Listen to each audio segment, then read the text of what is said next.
supporting the economy is that 3 billion has been dedicated to export or processing zones.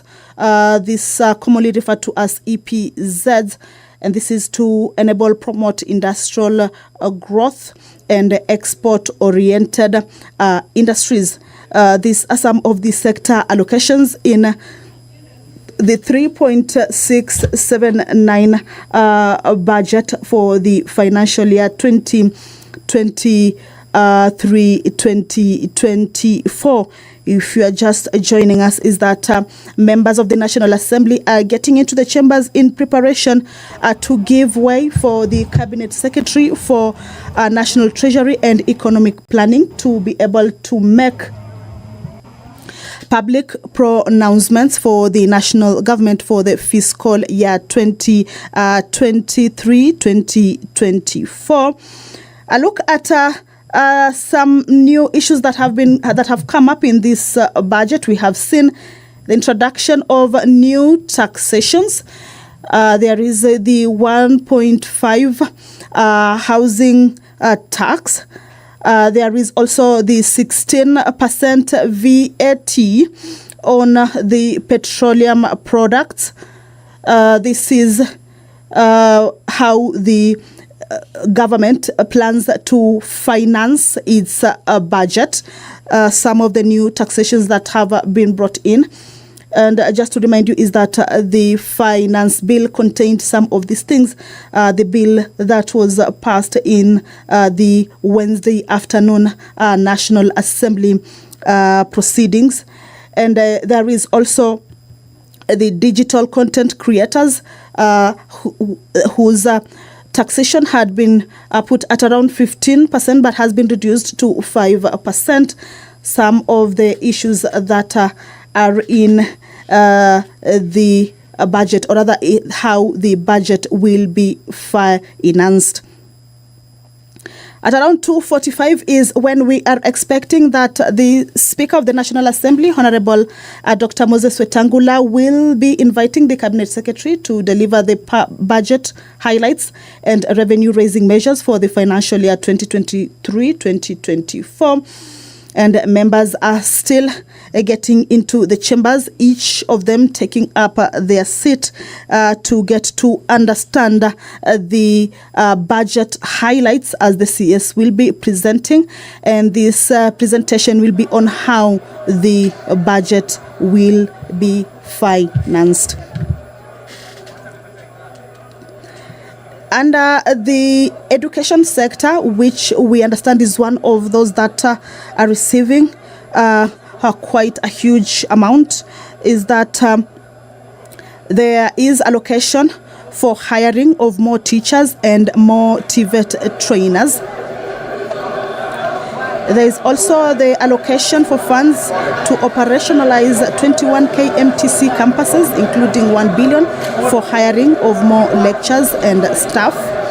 Also, there is the enhancement of the Hustler Fund by 10 billion more.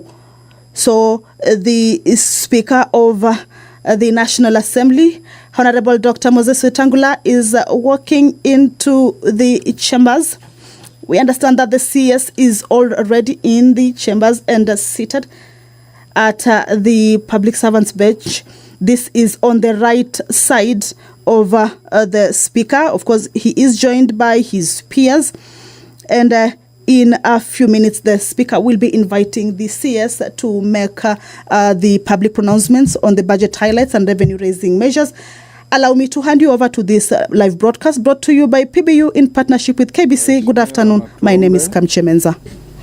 Ewe Mwenyezi Mungu, ambaye kwa hekima na wema wako umetuwa nyadhifa za viongozi na mabunge kwa ustawi wa jamii na utawala wa haki wa wanadamu. Twakusihi utazame kwa neema nyingi sisi watumishi wako ambao wameridhika kutuita ili tutekeleze shughuli muhimu za jamhuri yetu. Twakuomba uteremshie baraka zako sisi tuliokutanika hapa, na utujalie tuyatende na kufikiria mambo yote yatakayofikishwa mbele yetu kwa njia ya haki na uaminifu, ili utukufu na sifa zako ziendelezwe, na ili kustawisha amani, ufanisi na heri ya nchi yetu, na wale ambao haja zao umezikabidhi mikononi mwetu. Amen.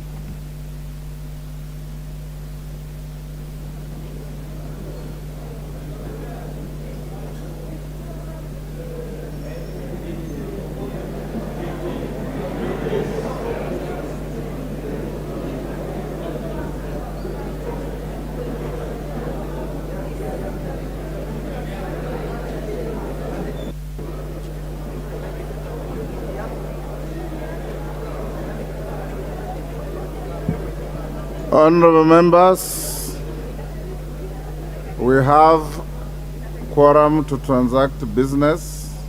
The clerk, you may call the orders.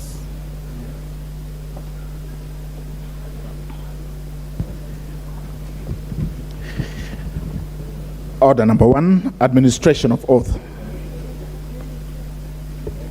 Order number 2, communication from the chair.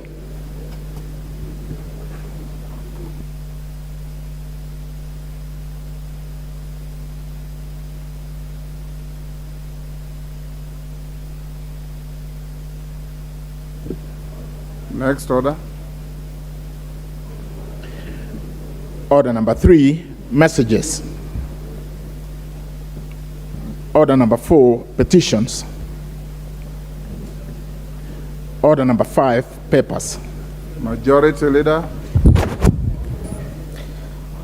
Honorable Speaker. Order. Who is calling for point of order? Honorable Masara. Mr. Speaker, I'm seeing something very strange happening today. You must be respected. The members of UDA party are crossing just this way as if this is a street in Sugoi. This is parliament. You must go there. You respect the speaker and you come here. That is very wrong.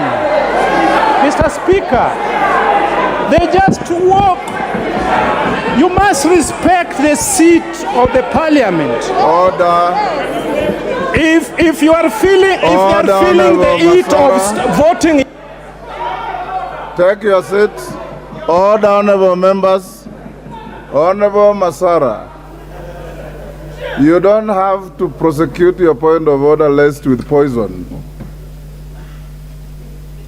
You can raise a point of order, is indeed out of order for any member to cross the aisle, but you don't have to be derogatory in any way.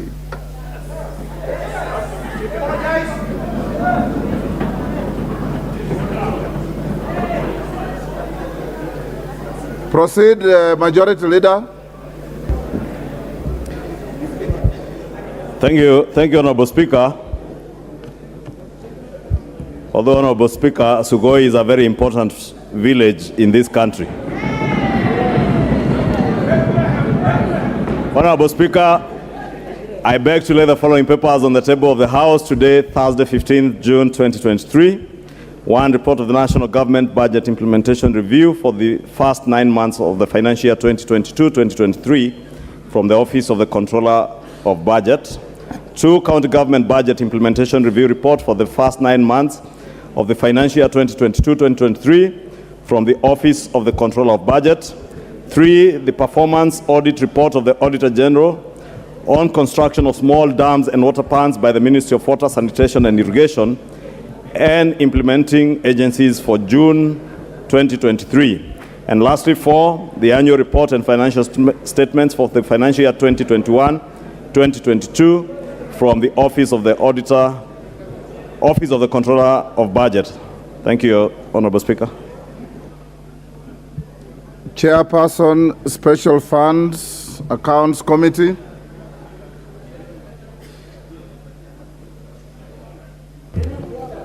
Go ahead, Honorable Fatuma. Thank you, Mr. Speaker.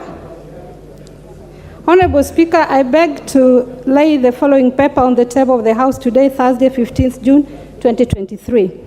First, report of the Special Funds Accounts Committee on its consideration of the report of the Auditor General on the financial statements of the Women Enterprise Fund, Coffee Sherry Advance Revolving Fund, Strategic Food Reserve Trust Fund, Equalization Fund, Mechanical and Transport Fund, National Research Fund, Youth Enterprise Development Fund, Uwezo Fund, and Civil Service Housing Scheme Fund. Thank you, Mr. Speaker. Thank you, Honorable Fatuma. Next order. Order number 6, notices of motion. Under this order, Honorable Fatuma,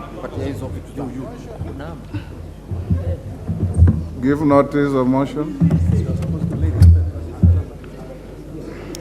Thank you, Mr. Speaker. Notice of motion. Chairperson, Special Funds Accounts Committee. Consideration of the report of the Auditor General. Order, Honorable Fatuma, I say I beg to give notice of the following motion. Thank you, sir. I beg to give notice of motion. Consideration of the report of the Auditor General on the financial statement for Women Enterprise Fund, Coffee Sherry Advance Revolving Fund, Strategic Food Reserve Trust Fund, Equalization Fund, Mechanical and Transport Fund, National Research Fund, Youth Enterprise Development Fund, Uwezo Fund, Civil Servants Housing Scheme Fund. Honorable Speaker, I beg to give notice of the following motion, that this House adopts the report of the Special Funds Accounts Committee on its consideration of the report of the Auditor General on the financial statement for the Women Enterprise Fund, Coffee Cherry Advance Revolving Fund, Strategic Food Reserve Trust Fund, Equalization Fund, Mechanical and Transport Fund, National Research Fund, Youth Enterprise Development Fund, Uwezo Fund, and Civil Servants Housing Scheme Fund, laid on the table of the House on Thursday, 15th June 2023. Thank you, Mr. Speaker. Thank you, Honorable Fatuma. Clerk. Order, Clerk. Order number 7, questions Hold, and Clerk, hold. What Honorable Fatuma has given us notice, you expunge the first statement she made, then start in the Hansard with I beg to give notice, right, so that the record is proper. Thank you, Fatuma. Next. Order number 7, questions and statements. Honorable members, we have no questions, we have no statement. You have your Thursday statement. Majority Leader. Thank you, Honorable Speaker. Honorable Speaker, pursuant to the provisions of Standing Order 44-2A, I rise to give the following statement on behalf of the House Business Committee, which met on Tuesday, 13th June 2023, to prioritize the business for consideration during the week. Honorable Speaker, as members are aware, this week the House concluded the general debate on the budget estimates of revenue and expenditure for the financial year 2023, 2024, and the medium term, and adopted the annual estimates with amendments in the Committee of Supply. Additionally, the House concluded the second reading of the Finance Bill 2023 after the Departmental Committee on Finance and National Planning tabled its report on the bill. I would like to commend the committee and indeed the House for the steadfast commitment and participation during this important business, which has sometimes gone late into the night. Honorable Speaker, members will note that I had previously conveyed that the Cabinet Secretaries for Labor and Social Protection and the Cabinet Secretary Lands, Public Works, Housing and Urban Development were scheduled to appear before the House on the afternoon of Wednesday, 14th June 2023, to respond to the questions in the plenary of the National Assembly. However, due to priority business before the House, this has been postponed to a date that shall be communicated. Honorable Speaker, with regard to the business for Tuesday next week, the House is expected to consider the Finance Bill 2023 at Committee of the whole House in the course of a week, and the Appropriations Bill 2023 also in the course of a week at all stages, once it is published. Debate on the following business will also continue next week. 1, report of the Departmental Committee on Environment, Forestry and Mining on the ratification of the Kigali amendments on the Montreal Protocol on the substances that deplete the ozone layer. 2, the report of the Departmental Committee on Environment, Forestry and Mining on the ratification of the Bamako Convention on the ban of the importation into Africa and the control of transboundary movement and management of hazardous waste within Africa. 3, the report on United Nations Convention Against Corruption, UNCAC, and Global Parliamentarians Against Corruption GOPAC Annual General Meeting, and 4, the second reading of the Statutes Law Miscellaneous Amendments Bill of 2022. Finally, the House Business Committee, Honorable Speaker, will convene on Tuesday, 20th June 2023 to schedule business for the rest of the week. And I wish to lay the statement before the table of the House. Thank you, Honorable Speaker. Thank you. Next. Yes, Junet, what is... Mr. Speaker, in line with the statement that has been tabled by the majority leader, I think now there is clarity in the House that the finance bill is coming up for the third reading on Tuesday next week. Because, Mr. Speaker, you know, yesterday when we were debating the finance bill in the second reading, there was a lot of confusion that people didn't know, and many members are saying did not know that the question will be put, even though we have Standing Order 95 that allows anyone to stand up and ask for the mover to reply. But now with clarity and with a statement that now has been tabled by the majority leader, there is clarity that the third reading is going to happen next week on Tuesday, and members must be aware of that, especially members on our side. Now you can prepare properly. Thank you very much. Yes, Chungwa. Honorable Speaker, you know my good friend, the Honorable Junet, might not have heard me clearly. I said from business beginning on Tuesday, in the course of the week, next week, we will have the third reading and the appropriations bill, should it be published over the weekend.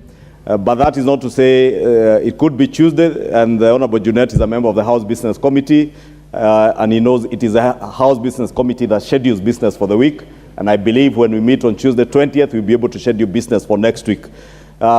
Two, Honorable Speaker, there should be no excuse for any member of parliament to be anywhere else other than in the National Assembly, in chamber, debating, and therefore there were no surprises yesterday. Every member of parliament who's been elected by the people of Kenya from the constituency we are elected in, we should be in the House from Tuesday to Thursday. And it's a very short 4 hours in the afternoon, another 8 or so hours on Wednesday, Thursday, another short 4 hours, and we're off to our constituency. Honorable Speaker, let me just say, in the course of next week, between Tuesday and Thursday, when the House business schedules and the order paper will be published, Honorable Speaker, by Monday night, actually.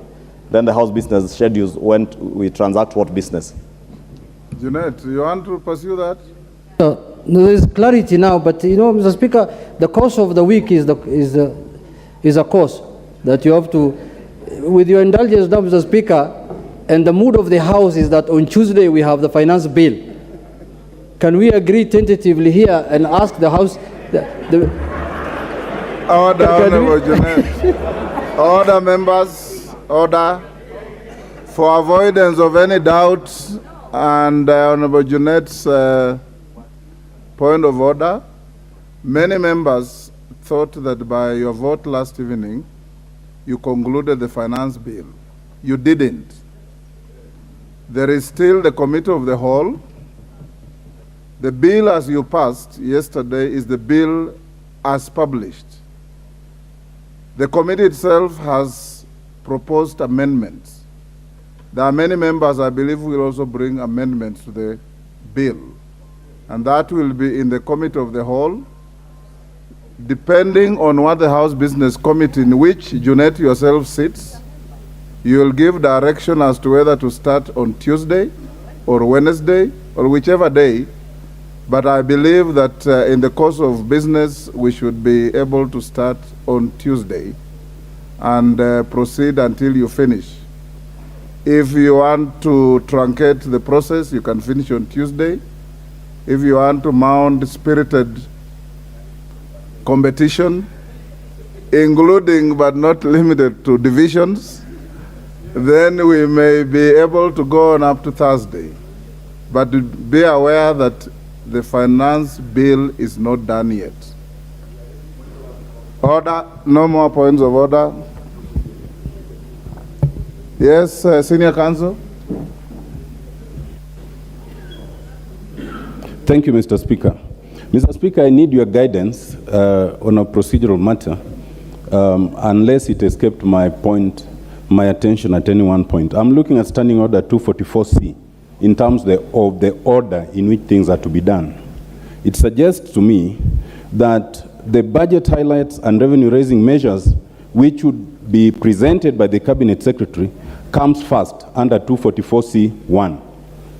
On the same day, under 244C4, on that same day, then the Cabinet Secretary will then present a legislative proposal. It is that legislative proposal which, once presented under now Standing Order 245, constitutes and becomes the finance bill, which then is later discussed. So, Mr. Speaker, I want to understand a situation where the finance bill was already introduced, has already come to the second reading, and the budget proposals have not been made, and the proposal by the Cabinet Secretary has not been presented. What then were we discussing? It is my understanding that if we go that way, then it means we have dispensed with the presentation of the budget proposal by the Cabinet Secretary, in which case I will seek your guidance on why the business you had indicated that will be undertaking from 3 p.m. Thank you, Mr. Speaker. Honorable Senior Counsel, the standing order you are citing was actually rendered negatory by a decision of the court that has been the creation of the process that we are undertaking. So this process is not against any law.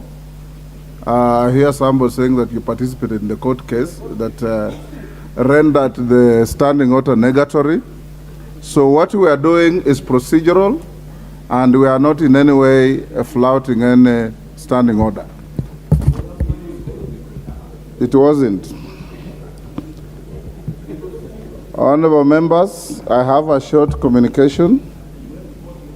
And Senior Counsel, we may pursue that argument later in my chamber if you so wish. And it's in relation to interruption of business, pronouncement on the budget policy highlights, and revenue-raising measures for the national government for the financial year 2023-24. Honorable members, Section 40 of the Public Finance Management Act 2012 and Standing Order 244C require the Cabinet Secretary for the National Treasury to make a public pronouncement on the budget policy highlights and revenue-raising measures for the national government each financial year. In this regard, and as communicated earlier, the Cabinet Secretary will be making this pronouncement shortly. Honorable members, I wish to recognize the dignitaries present in the galleries today. They include members of the Cabinet, led by the Prime Cabinet Secretary, the Honorable Dr. Wycliffe Musalia Mudavadi, EGH. Other guests present today include Principal Secretaries, Chairpersons and Chief Executive Officers of parastatals, senior government officials, members of the Diplomatic Corps, and the development partners. On behalf of the National Assembly and on my own behalf, I welcome all of you to the National Assembly. Honorable members, before I invite the Cabinet Secretary for the National Treasury and Economic Planning to make his pronouncement, I wish to remind the House that in accordance with the provision of Standing Order 244C3, the Cabinet Secretary shall be heard without question or clarification sought. Further, the provisions of the Parliamentary Powers and Privileges Act 2017 do apply to the Cabinet Secretary during this sitting. Not all Cabinet Secretaries present, but only the Cabinet Secretary for the Treasury and Planning. Honorable members, I now interrupt the business of the House to allow the Cabinet Secretary for the National Treasury and Economic Planning to make public pronouncement on the budget policy highlights and revenue-raising measures for the national government for the year 2023-2024 and the medium term. Cabinet Secretary for the National Treasury and Economic Planning, Professor Njuguna Ndung'U, CBS, you may now proceed. The floor is yielded to you.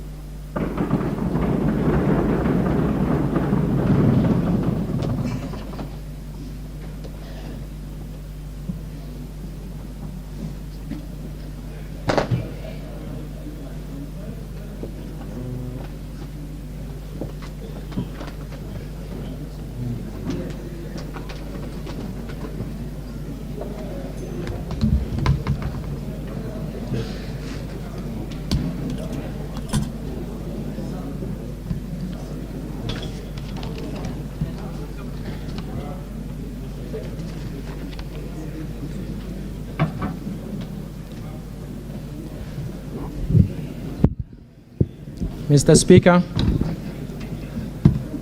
it is a great honor and privilege for me to present to this august House and to the people of the Republic of Kenya the first budget of the Kenya Kwanza administration under the... Order, members.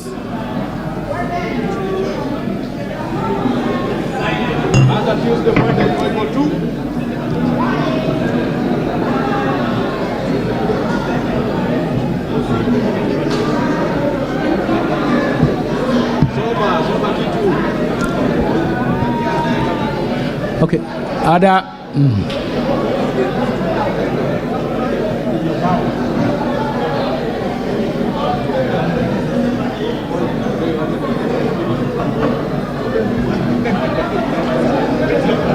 Minister, proceed. Thank you, Mr. Speaker. It is a great honor and privilege for me to present to this august House and to the people of Kenya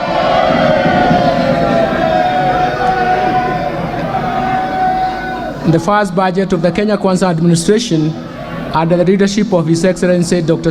William Samoei Ruto, the President of the Republic of Kenya, and the Commander-in-Chief of the Defense Forces. I do this in compliance with the Standing Order number 241 of the National Assembly and Section 40 of the Public Finance Management Act of 2012 that requires the Cabinet Secretary for the National Treasury to make pronouncement of the budget policy highlights and revenue-raising measures to the national government.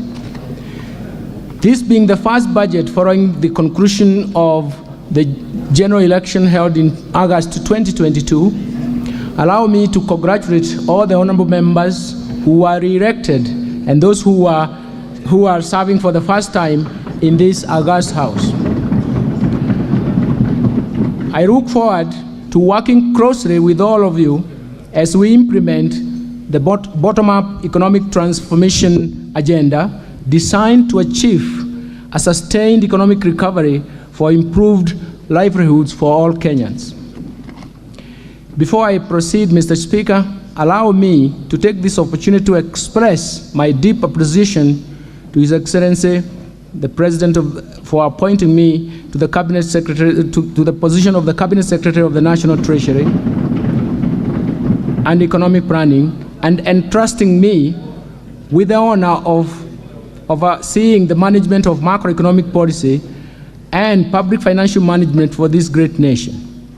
I also wish to extend my sincere gratitude to His Excellency, the President, for his wise counsel during the preparations of this budget policy highlights and revenue-raising measures that will lay a strong foundation for our socio-economic transformation. Mr. Speaker, the financial year 2023-2024 budget has been prepared against a background of a challenging external and domestic environment. In addition, the COVID-19 pandemic, Kenya has, over the past years, suffered and also a series of devastating negative and persistent shocks that include the worst drought in decades, as well as adverse spillover effects of the conflict in Eastern Europe and a tight global financial market condition. The combination of all these negative and continuing shocks are what we describe as a perfect storm that has confronted this new administration. The extreme climate change events have emerged as key drivers of food security and increased cost of living. Indeed, our people are currently confronted with increasing higher prices of basic foods, commodities, energy, and transport. This calls for urgent and decisive interventions, especially on our supply side response. Mr. Speaker, in fulfillment of the requirements under the Constitution on public participation, we accorded Kenyans an opportunity to share their views on issues that needed to be addressed in this budget. Mr. Speaker, we received from many Kenyans proposals and suggestions that have informed the priorities outlined in this budget statement. The key concerns raised by the public can broadly be clustered around 5 issues. 1, the high cost of living. 2, the high cost of unemployment. 3, and this is mostly among the youth. 3, the high tax burden. And 4, the wastage of public resources. And finally, the high public debt. Mr. Speaker, having listened carefully to the concerns from the public and taking cognizance of the socio-economic and environmental challenges facing the country, the budget policy highlights seeks to provide solutions to the said concerns as we all work towards accelerating economic recovery. Proactively, the Kenya Kwanza government has begun the journey to bring down the cost of living and improve the livelihoods, while at the same time fostering a sustainable, inclusive economic transformation. The government has taken the long-term sustainable approach of subsidizing production of goods instead of consumption to respond to the rising cost of living. In this regard, the government has instituted immediate momentum for the long-term economic vibrancy and transformation. In particular, the government has covered the following areas. First, through the e-voucher fertilizer subsidy program, availed to 6 million of 50 kilogram bags of subsidized fertilizer worth 15 billion that are retailing at a cost of 350 per bag, a reduction from the market price from 6,500 per bag, representing a subsidy of Kenya shillings 3,000 per bag. So far, the government has registered 5 million farmers nationwide and issued over 2.5 e-vouchers to registered farmers. As a result, Kenyan farmers have been able to plant at least 200,000 additional acres of food this year and used 2 million more kilograms of seeds, and that is expected to improve the agricultural yields. Second, the government has granted duty waivers for importation of key food products such as white maize, rice, yellow maize, soya beans, soya bean meal, assorted protein concentrates, and feed additives effective from 1st February to 6th February, 1st February this year to 6th August 2023. This has been done in order to bridge the food stocks deficit and will lower the cost of food prices. As a result of the drought, the mitigation measures and the climate adaptation programs, the government initiated a national tree planting campaign that seeks to enhance our national tree cover from 12% to 30% through a target of planting 15 billion trees by 2032. In addition, the government has initiated new dam constructions to address the drought concerns and ensure Kenya has enough harvested water to facilitate a water management strategy for irrigation and food production.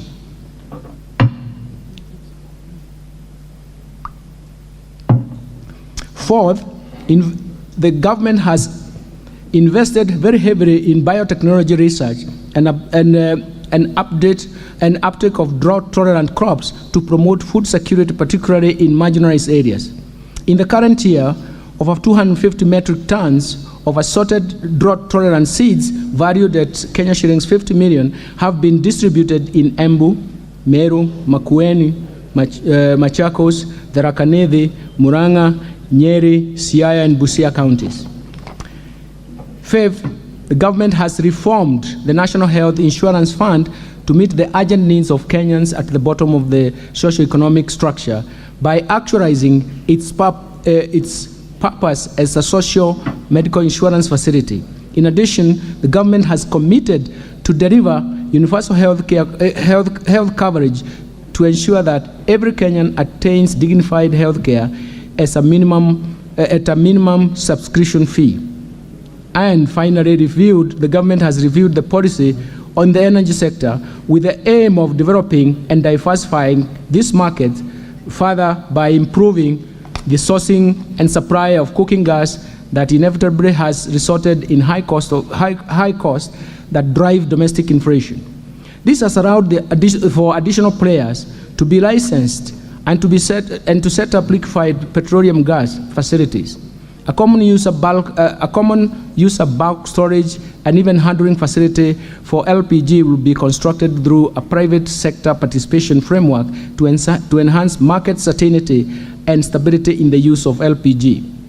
This will cut costs of handling and evacuating gas from ships to the mainland, and hence allowing dealers to pass through the cost of relief to consumers. Mr. Speaker, in order to improve service delivery and support livelihoods and businesses, as well as strengthen governance institutions, the Kenya Kwanza government has, since assumption of office, established Financial Inclusion Fund. This is commonly known as the Hustlers Fund, that was set up in November 2022 to provide access to affordable credit to individuals and MSMEs, medium and small enterprises, and to encourage savings. This is an intervention that will remain at the bottom of the pyramid in order to access borrowing under the fund. A customer only needs to register through his or her mobile phone. Since the launch of the first product, the Hustler Fund Personal Loan Fund, the government has invested a total of 11 billion shillings. This money has been revolving within the fund, providing low interest rate at 8% per annum, and so far 16.07 million Kenyans, of which 7.1 million are repeat customers, have actually accessed the fund. So far, 30.8 billion has been borrowed from this revolving fund. In addition to borrowing, the fund is designed to encourage savings. To date, 1.5 billion has been saved as a mandatory savings, while Kenya shillings 17 million has been saved on a voluntary basis. We have witnessed a phenomenal growth in the number of transactions that currently stand at 43.5 million transactions. The largest number of the times a single customer borrower has borrowed from the fund is about 50 times, indicating strong traction of the Hustlers Fund. To further empower the medium and small enterprises, the government on 1st June 2023 launched the second product of the Financial Inclusion Fund that is aimed at facilitating Kenyan access funding through groups. This follows the phenomenal success of the personal loans products under this initiative, and this will allow lending groups such as chamas and SACCOs and SACCOs. The groups can now borrow loans from between 20,000 shillings to 1 million shillings. Third, we have redesigned the competence-based education curriculum to make it responsive to our education needs. And fourth, I've employed over 30,000 teachers in a historic and unprecedented drive to improve the national teacher-pupil ratio and enhance performance.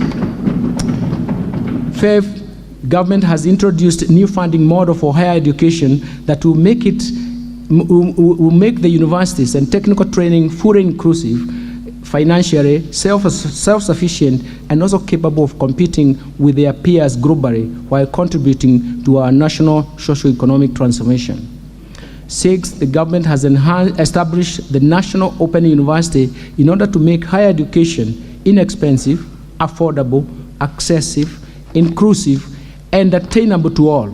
The university will create its charter before the end of this month, that is June 2023. Seven, the government has launched several affordable housing projects across the country, translating to about 36,000 housing units in just 8 months. Eighth, the government has proposed and moved with digitalization, and the digitalized and automated services to the tune of 3,570 of government services through the eCitizen platform that has enhanced access to government services and brought greater convenience to citizens. The government targets to bring on board close to 100,000 services on the e-citizen platform by the end of 2023. Number 9 is the government has launched a data protection registration system to provide digital identity to all Kenyans in order to facilitate the transactions between the government and its citizens. Finally, returned the port operation from Mombasa and Naivasha to Mombasa.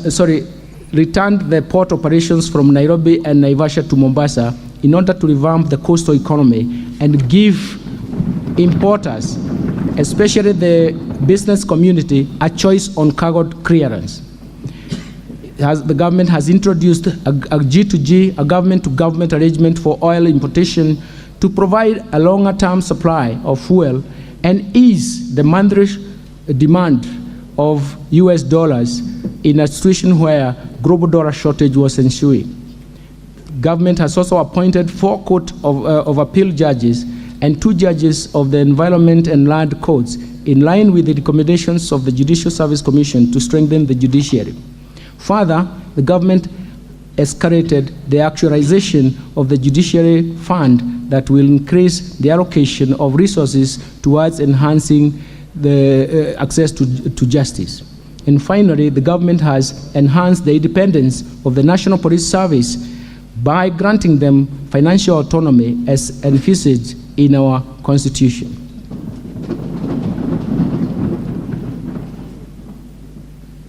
Mr. Speaker, while we celebrate these achievements, we are aware that a lot remains to be done in order to decisively deal with the pressing socioeconomic challenges.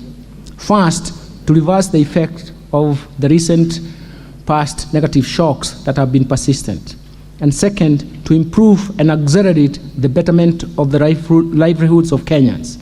It is for this reason that the government is implementing the bottom-up economic transformation agenda, popularly referred to as BETTER, which is geared towards economic turnaround and inclusive growth. It is aligned to this agenda. It is in alignment to this agenda for this year's budget theme carries that spirit. This year's budget, the theme is bottom-up economic transformation and climate change mitigation and adaptation for improved livelihoods of Kenyans. Consistent with this, the government will scale up implementation of policy priorities and structural reforms under the bottom-up economic transformation agenda, as detailed in the 2023 budget policy statement and the 4th medium-term plan, MTP4, which is currently under development, and that it will guide the attainment of these development objectives, as well as a continuation of the Kenyan Vision 2030 and Sustainable Development Goals. The strategy will involve increasing investments in 5 strategic sectors that have the largest impact and linkages to the economy, as well as on household welfare as the starting point. These 5 sectors include agricultural transformation, micro and small medium enterprise economy, housing and settlement, healthcare and digital superhighway, as well as the creative industry. Special focus will be placed on the interventions that reduce the cost of living, create jobs, achieve more equitable distribution of income, enhance social security, and expand the tax base for more revenues to finance development. And finally, also geared towards increasing foreign exchange to give us flexibility in that market. Mr. Speaker, we intend to implement the policy priorities within a sustainable fiscal framework. Overall, we have moderated our spending to ensure the value for money and enhanced the revenue mobilization efforts to ensure that our public debt remains on a sustainable path. Prioritization is critical because resources are scarce, thus limiting our capacity and desire to cover everything at once. In this regard, the budgeting process for the priority programs under the bottom-up economic transformation agenda will be managed through a value chain approach. This has ensured that the resources allocated along the value chain are allocated to all the components along the value chain, thereby eliminating duplication of roles, removing any funding gaps, and enhancing efficiency in the use of available budgetary resources. Mr. Speaker, it is now my privilege and honor to present the economic and fiscal policy underpinnings the government's bottom-up economic transformation agenda for improved livelihoods to Kenyans. Thereafter, I will broadly outline the proposed resource allocations and revenue-raising measures that the government will implement in the financial year 2023-2024 budget. But before I proceed to elaborate on programs, let me start by highlighting the economic context in which this budget has been prepared. Let me start with economic policy context and focus on the global economy. Mr. Speaker, the financial year 2023-2024 budget has been prepared against a background of increased uncertainties in the global economic outlook, reflecting continued geopolitical tensions, particularly the ongoing conflict in Eastern Europe, and the pace of monetary policy tightening amidst concerns about financial sector stability in the advanced economies. As a result, the global economic growth is projected to slow down to 2.8% in 2023 from 3.4% in 2022.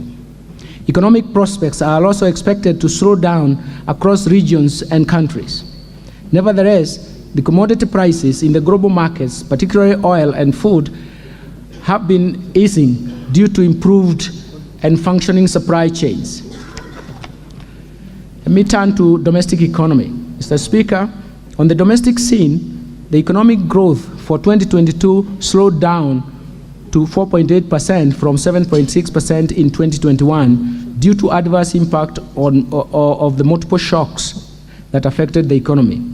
Kenya's growth in 2022 was supported by growth in the services sector, while the agricultural sector contracted for the second consecutive year due to the prolonged drought effects, but that also contributed to a slowdown in the growth of manufacturing sector as well as that of wholesale and retail trade sectors. Mr. Speaker, the economy is expected to rebound and expand by 5.5% in 2023 up from 4.8% in 2022.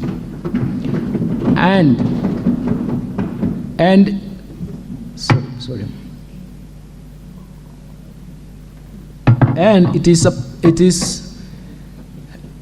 supposed to maintain that pace of the medium term. The growth will be supported by a broad-based private sector-led growth, including continued strong performance of the services sector and the recovery from the agricultural sector due to improved weather conditions during the March-May rainy season. This growth outlook will be reinforced by interventions being implemented by the government under the bottom-up economic transformation agenda that include the provision of subsidized fertilizer and seeds to farmers during the planting season. Further, economic activity is expected to improve and drive aggregate demand expansion as the international community, international commodity prices is coupled with improved exports and resilient private sector consumption, as well as the ongoing public-private investments. Mr. Speaker, the government will continue to support economic recovery by pursuing prudent macroeconomic policies geared towards reducing debt vulnerabilities and supporting sustainable and inclusive development. Inflation rate has remained above 7.5%, which is the upper bound target since June 2022. This is driven mainly by high food prices and energy prices following the adverse weather conditions and high global oil prices, but also compounded by the pass-through effects from the domestic currency depreciation.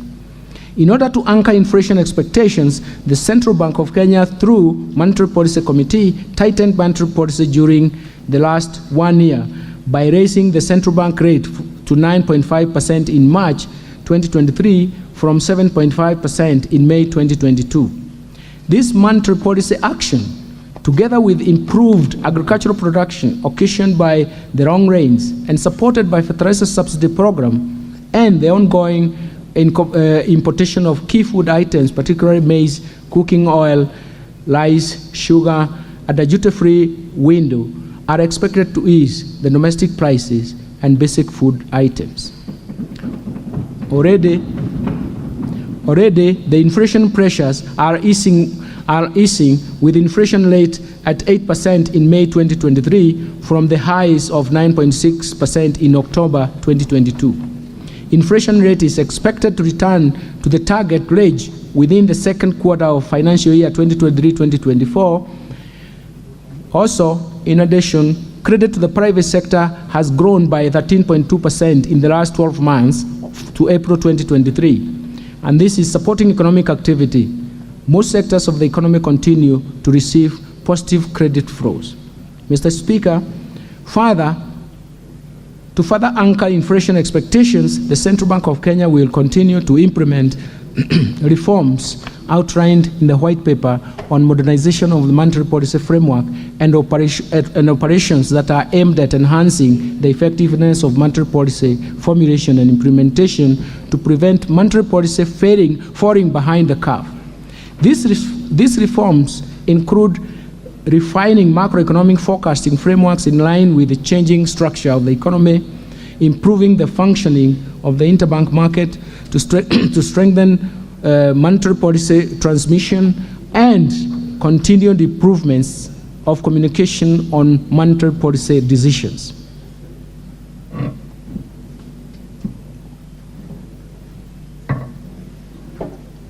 Mr. Speaker, the fiscal policy stance over the medium term aims at supporting the government's bottom-up economic transformation agenda through growth-friendly fiscal consolidation plan designed to slow down the annual growth in public debt and implement an effective liability management strategy without compromising service delivery to citizens. This will improve the country's debt sustainability position. Mr. Speaker, I now turn to the policy priorities of the government for fostering economic transformation and improved livelihoods. The policy priorities and structural reforms for improved livelihoods start with the bottom-up economic transformation agenda. Mr. Speaker, this year's budget places special emphasis on priorities at the bottom-up economic transformation agenda, which is detailed in 2023 budget policy statement that was approved by this House in March 2023. This agenda is premised to address the challenges of the economy is facing, to stimulate economic recovery, bolster resilience while building on the success realized over time.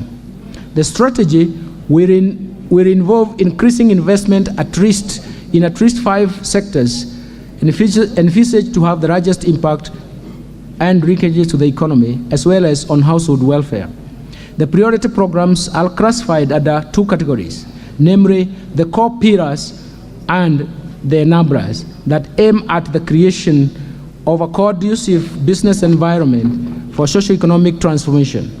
Mr. Speaker, as indicated earlier, in this statement, the core pillars include agricultural transformation, micro, small, and medium enterprises of the economy, housing and settlement, healthcare, and digital superhighway, and in creative industry. In order to make this program feasible, the government will implement strategic interventions under the following key enablers. First, the infrastructure, manufacturing, the blue economy, the services sector, the environment and climate change, education and training, women agenda, youth empowerment and development agenda, social protection, sports, culture and arts, as well as the governance. Mr. Speaker, in order to realize the aspirations of the bottom-up economic transformation agenda, the government will first continue to maintain macroeconomic stability and enhance the security to foster and secure conducive business environment for all Kenyans and their investment. Second, the government will intensify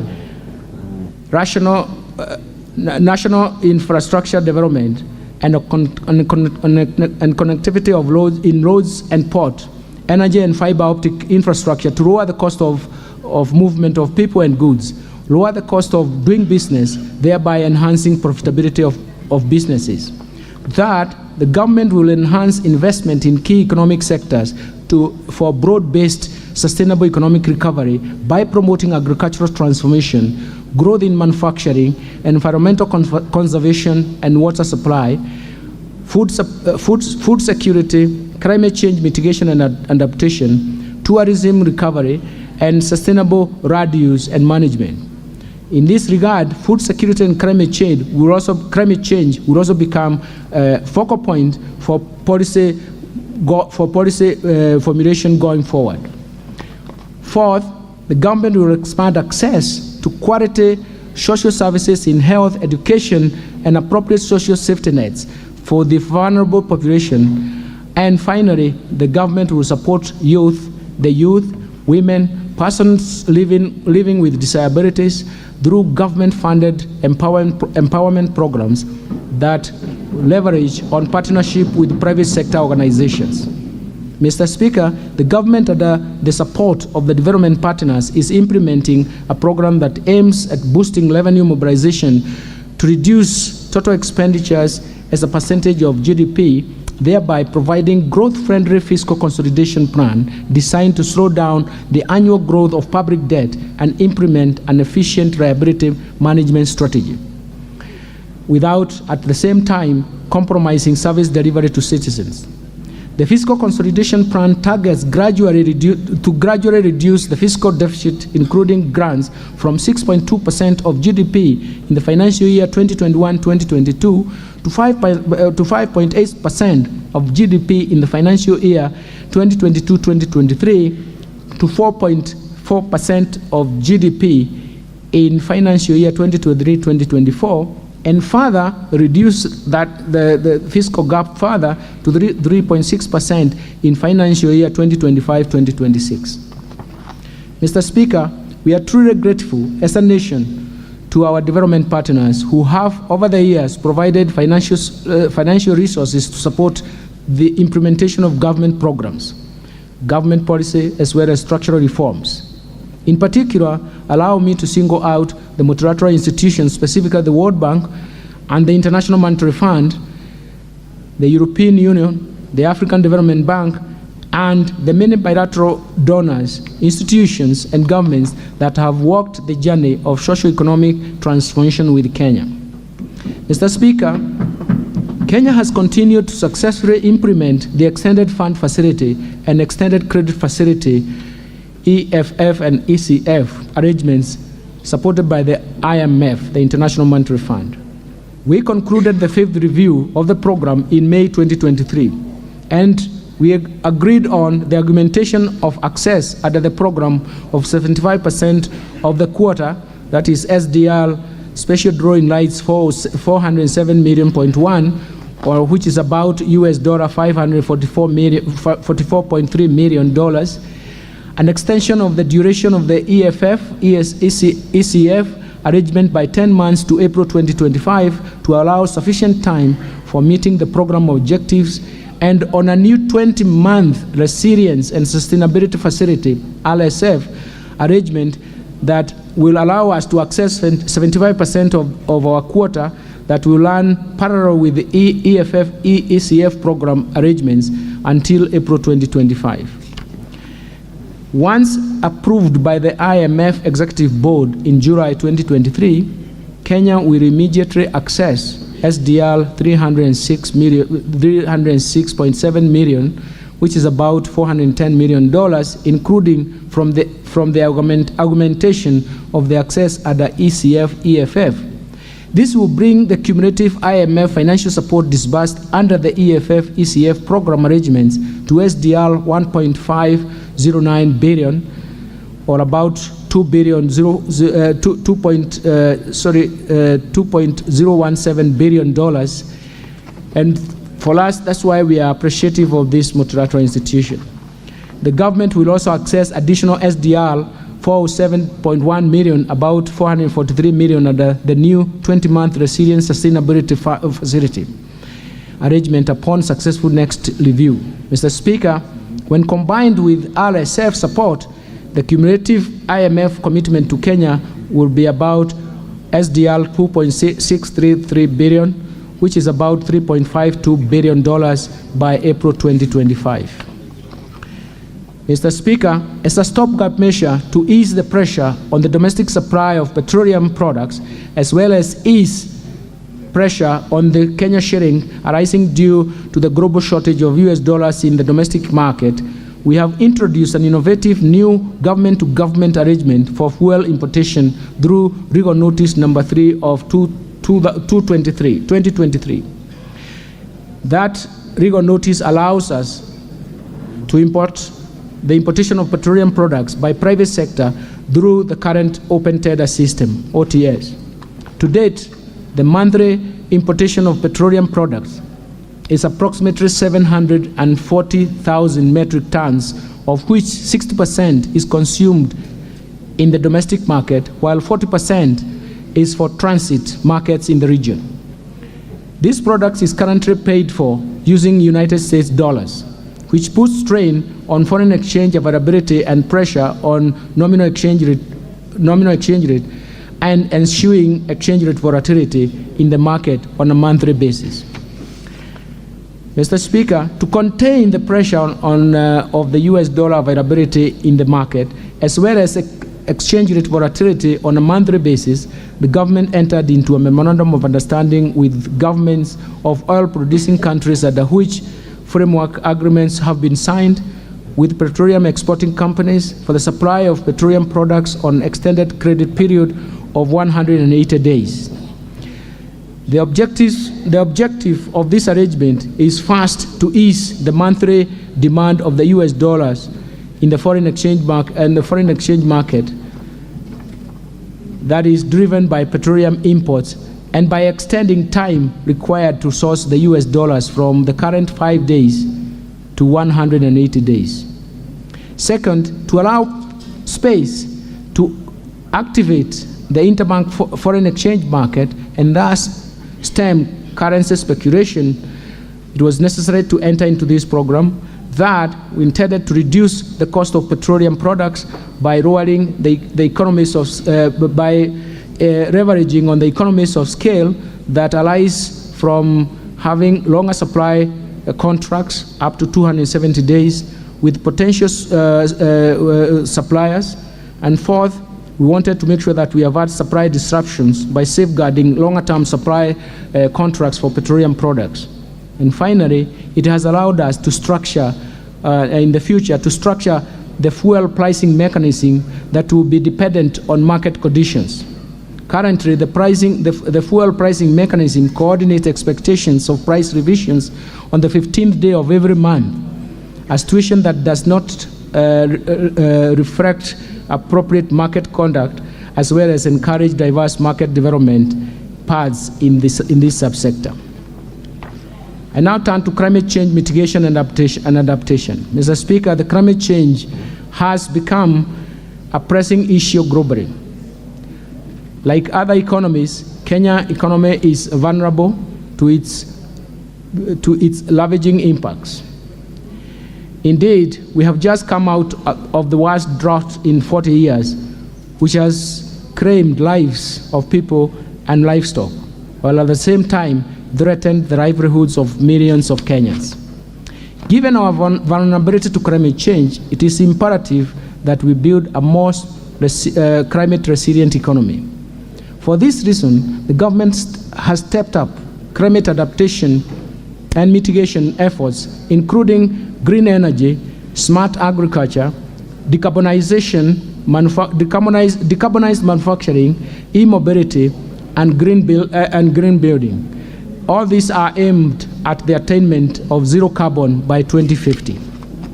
The government has committed to secure our future and to achieve a clearer and safer environment for all Kenyans by reducing greenhouse emissions, halting and reversing deforestation, biodiversity loss, and land degradation. In this regard, issues of climate change, mitigation, and adaptation have been mainstreamed in all government programs and across all levels of government.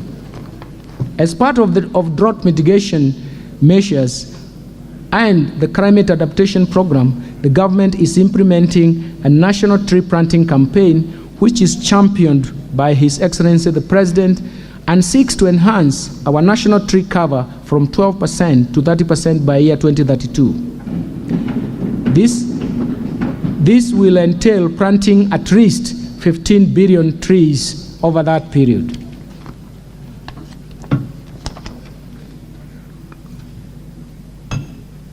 Mr. Speaker, climate financing has emerged as a very important means of implementation of climate change and for promoting sustainable development and financial sector development. To enhance financial flows from the Green Climate Fund, GCF, the government will continue to implement National Green Climate Fund strategy, which provides an elaborate framework of coordinating and attracting resources from the Green Climate Fund.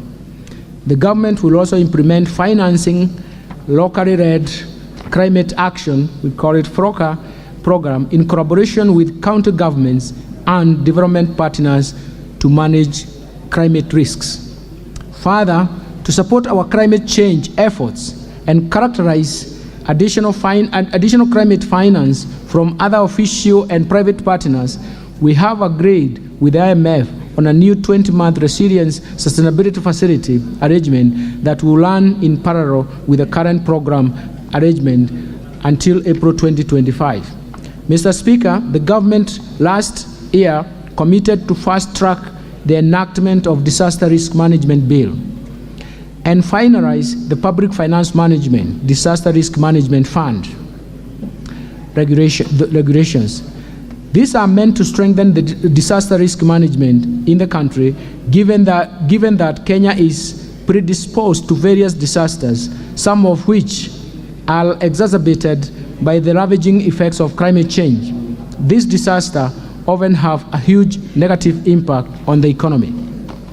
I wish to report that the relevant departmental committee of this House is in the process of considering registration on matters relating to disaster risk management.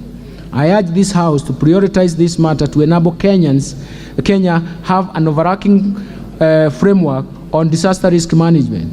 I will later be submitting to this House for consideration the Public Finance Management, into brackets, the Disaster Risk Management Fund Regulations 2023 that will enable the establishment of the Disaster Risk Management Fund.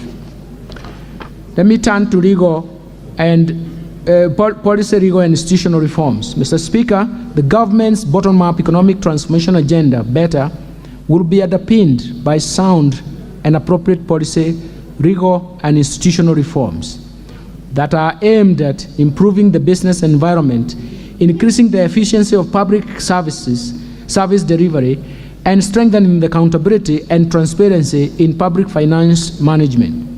These reforms are outlined as follows. First, the procurement reforms. Mr. Speaker, on a continuous basis, the government reviews the procurement policies and procedures to ensure that we achieve efficiency and transparency and enhance good governance and promote savings in the procurement process. This is one critical area that government can achieve efficiency and unlock savings given the limited financial resources and fiscal space.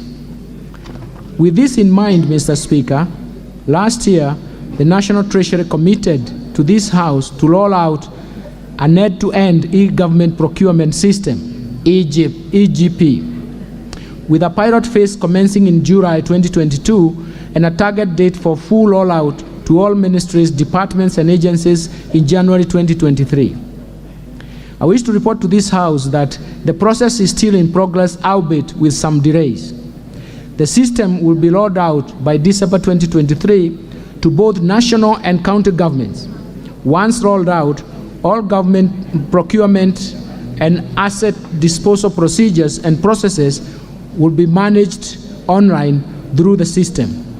The system will enhance efficiency and transparency in the procurement functions. The system will also ease cost of doing business with the government and has the capabilities of monitoring and tracking all public procurement and asset disposals. Mr. Speaker, the government remains committed to facilitate access to government procurement opportunities and empower the MSMEs owned by women, youth, and persons with disabilities. This remains a key priority of government under the bottom-up economic transformation agenda. For this reason, the National Treasury has re-engineered the access of government procurement opportunities, AGPO, portal to enable real-time registration and monitoring. The National Treasury has also directed all procuring entities to ensure prompt payment of all contracts successfully implemented under the AGPO that will enable businesses owned by the target group access liquidity promptly.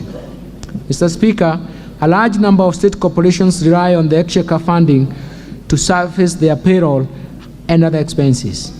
Over the years, bloated payrolls have remained a large burden to the exchequer, resulting in accumulated unserviced statutory obligations and also pensions liability running into billions of Kenya shillings. It has also been established that in most state corporations, a huge proportion of the staff complement comprises of support staff with a thin complement of technical staff. This gravely affects the core service delivery.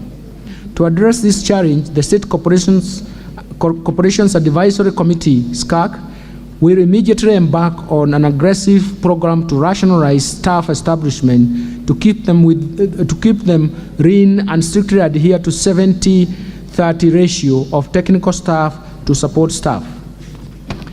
In addition, the National Treasury shall henceforth only approve budgets for hiring staff for only state corporations that have received approvals from the State Corporations Advisory Committee, the Public Service Commission, PSV, and Salary and Remuneration Committee together jointly.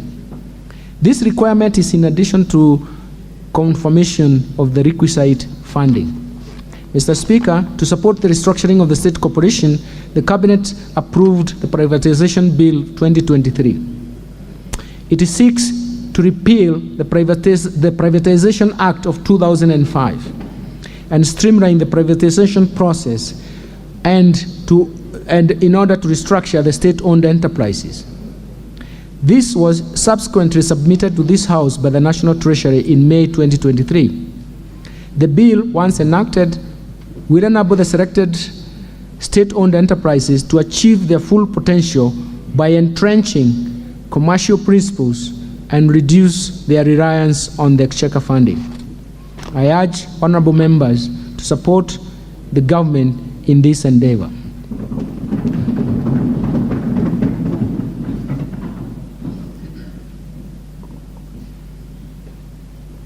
Mr. Speaker, in financial year 2022-2023, the government initiated a number of reforms in Kenya Power and Lighting Company, KPLC, and Kenya Airways, KQ, aimed at improving their efficiencies, reducing costs, and increasing revenues. To further enhance KPLC's financial sustainability, the government will restructure the balance sheet, mainly focusing on the huge loan balances, payables, and receivables. This will in turn address the current huge liquidity gap at KPLC. Towards this end, the government will implement a 4-point action plan focusing on, first, transfer of all transmission asset stroke lines to Kenya Electricity Transmission Company, KETRACO. Second, the government will settle outstanding rural electrification schemes, RES operations and maintenance costs, which has a deficit of 19.4 billion as of June 2022, and ensure that KPLC and rural electrification and Renewable Energy Corporation enter into a commercial contract for the future rural electrification schemes maintenance costs. Third, the government will develop and implement a turnaround strategy that includes the reduction of system losses from the current 22.4% to 14.4% by end of June 2025. Fourth, the government will establish a new governance structure of KPLC to give private sector stakeholders fair representation reflecting the company's shareholding structure. With regard to Kenya Airways, the government's policy stance is to turn around the airline and position it as a Pan-African carrier that will ensure it is run with profitability and sustainability objectives, eventually reducing the airline's dependency on budgetary support. Let me turn now to pending bills for the national and county governments. Mr. Speaker, the total outstanding national government's pending bills as of 31st March 2023 amounted to 537.2 billion, comprising of 450 billion for state corporations, semi-autonomous government agencies, and Kenya shillings 79.3 billion for ministries, departments, and agencies. During the same reporting period, the county governments reported pending bills of Kenya shillings 159.7 billion. The management of the pending bills is a challenge. In the public eye, will form an important benchmark, and in the public eye, it will form an important benchmark upon which the overall integrity of government style of financial management will be tested and judged. The delay in settling payments of pending bills has led to deterioration of financial positions of businesses, in particular micro and small medium enterprises, including business owned by women, youth, persons with disabilities. In view of the above, the National Treasury has prepared a cabinet memo requesting the cabinet to approve the establishment of a pending bills verification committee to carry out a thorough analysis of the stock of all pending bills and advice on how the bills would be settled. Once the outstanding pending bills are cleared by the verification committee, the National Treasury will direct all entities to ensure strict adherence to Public Finance Management Act of 2012 and clear pending bills as a first charge on the budget of the concerned entity in the subsequent financial years. Let me turn now to financial sector stability and development. Mr. Speaker, the banking sector remained stable and resilient in 2022. Deposits held by the sector increased by 12.3%, while pre-tax profits increased by 22.0%. On the other hand, gross non-performing loans for the sector stood at 13.3% in December 2022, a decline from 14.7% in June 2022. The need to build resilience and to exploit emerging opportunities has led to increased consolidation as well as regional expansion through acquisitions. This has led to strong institutions supporting the stability of the banking sector. The sector is therefore expected to remain sound and stable in 2023, building on the reform initiatives and buffers that have been built over the years. Mr. Speaker, in order to address consumer protection concerns arising from unregulated digital lenders, the Central Bank of Kenya introduced Digital Credit Providers Regulations 2022 that were approved in May 2022. They provide regulations and guidelines for the licensing and oversight of previously unregulated digital credit providers. I'm happy to report that by the end of March 2023, 32 digital credit providers have been licensed, while others are at different approval stages. More importantly, the Central Bank of Kenya is working with other agencies and regulators, including the Office of the Data Protection Commissioner, to ensure all digital credit providers are brought into the regulatory perimeter to protect consumers.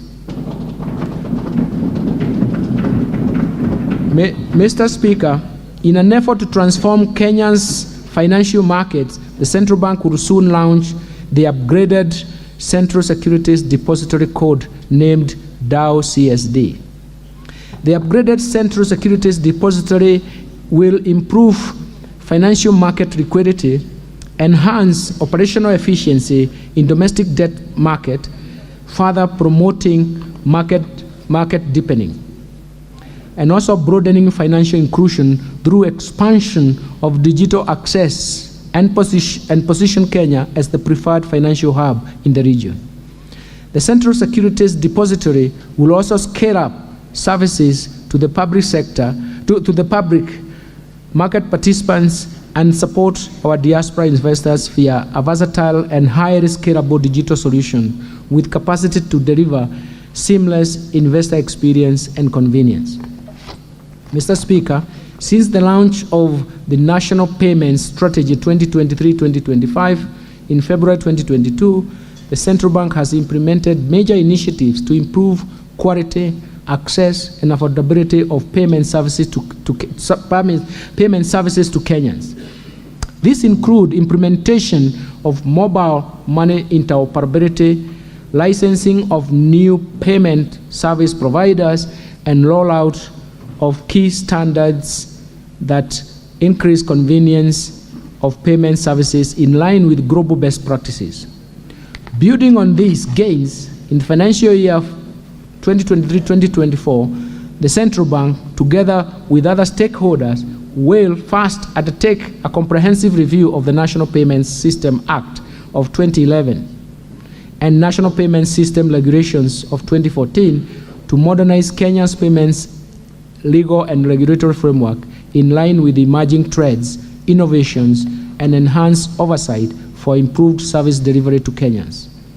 Second, it will develop and implement an interoperable payments platform to unlock cost-effective, real-time, and retail payments across banks, payment service providers, card schemes, and other regulated financial institutions.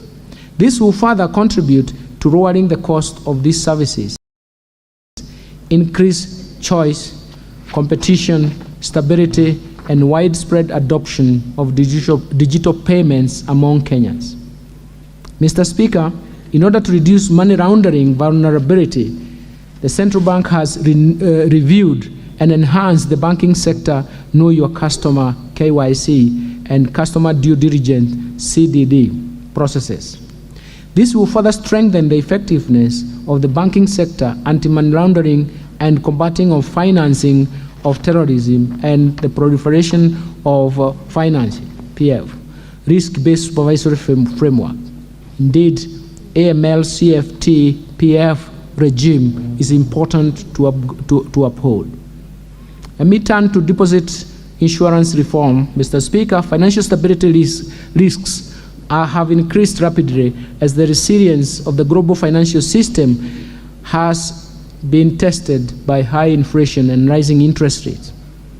In order to enhance protection of the depositors, the Kenya Deposit Insurance Corporation is in the process of reviewing the current coverage limit of 500,000 with a view to ascertain its adequacy in protecting the micro, small, and medium enterprises.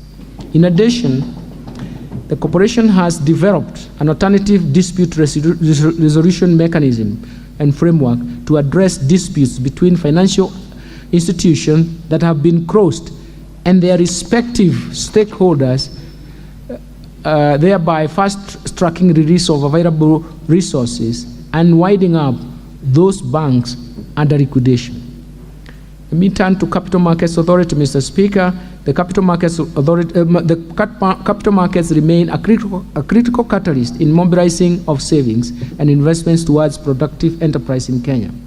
In order to support micro and small and medium enterprises, access to financing via capital markets, the Capital Markets Authority has developed the Capital Markets Public Offers Discount Regulations for 2023.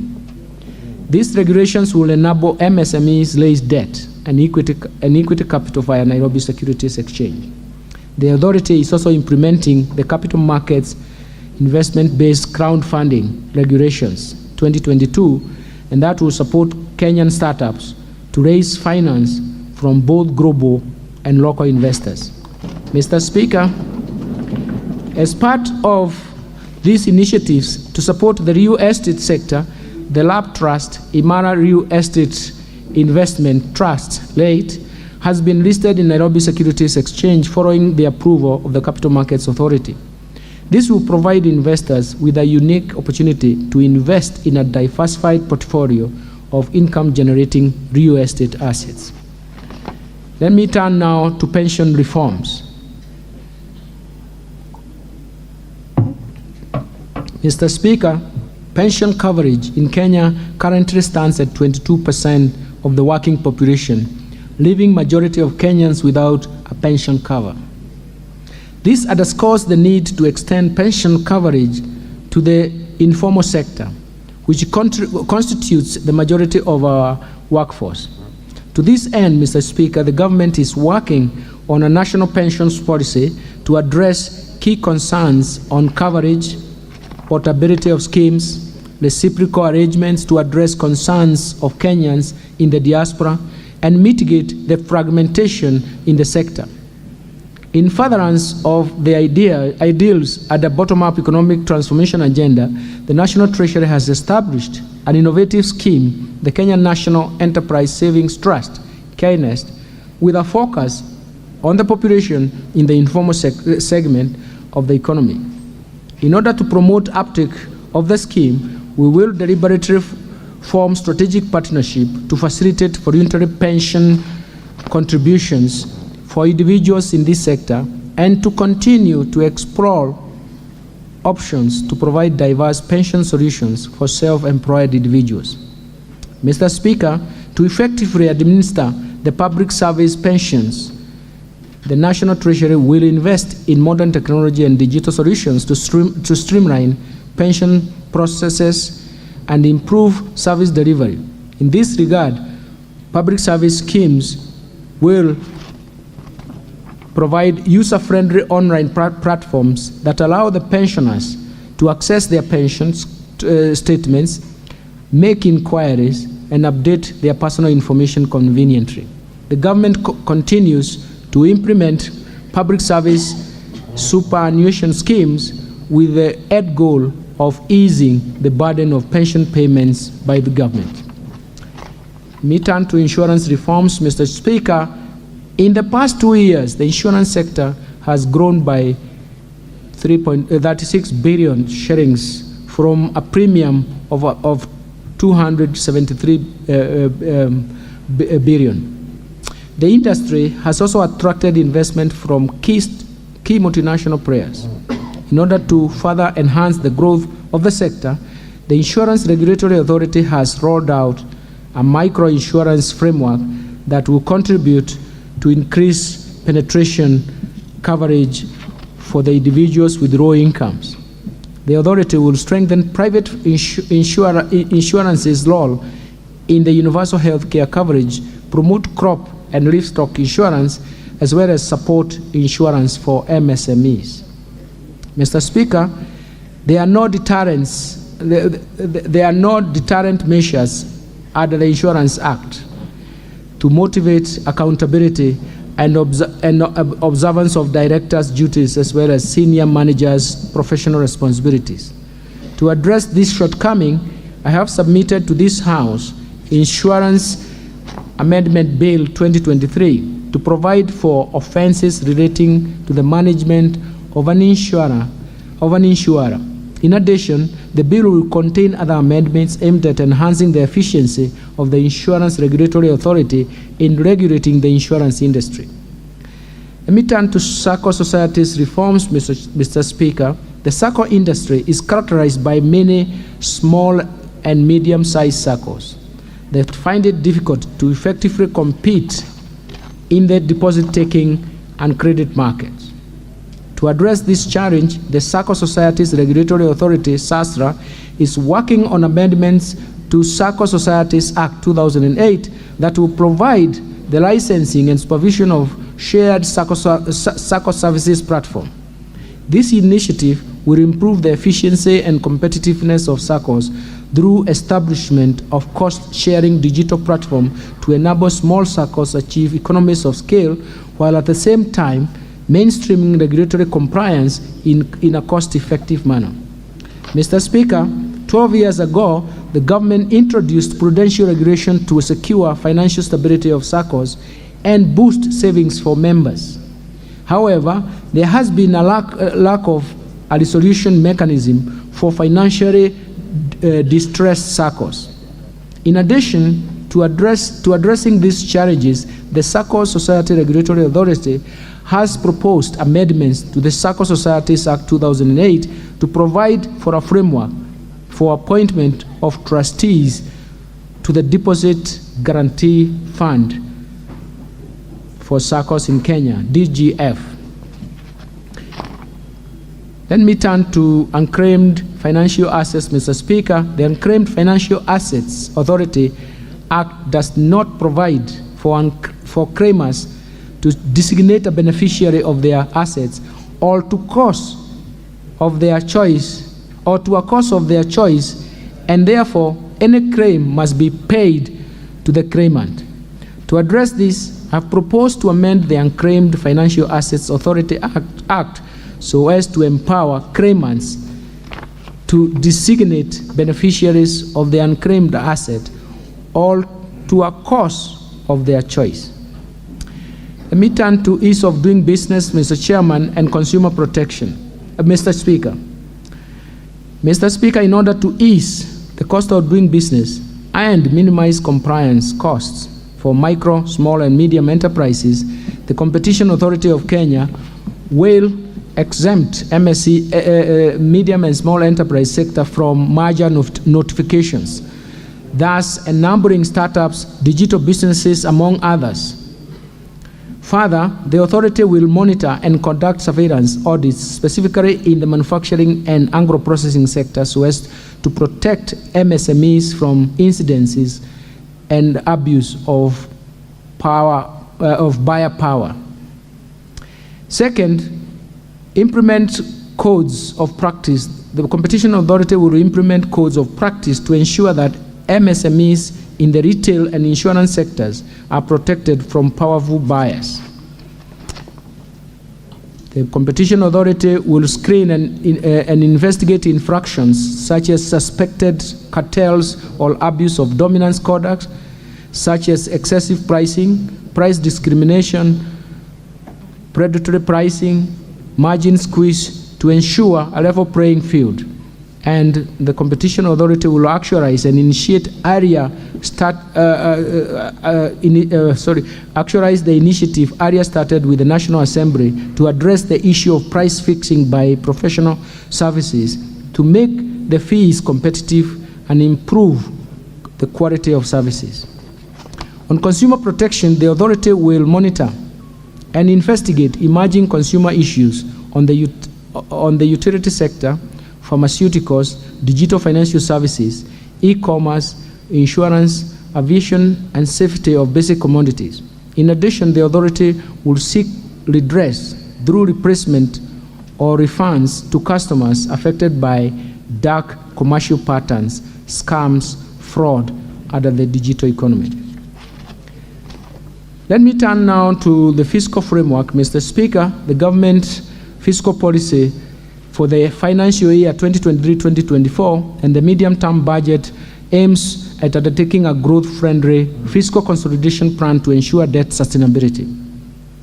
This will be achieved through improved revenue collection, primarily through broadening of the tax base and containing overall expenditure to target set, while prioritizing higher impact social and investment expenditure.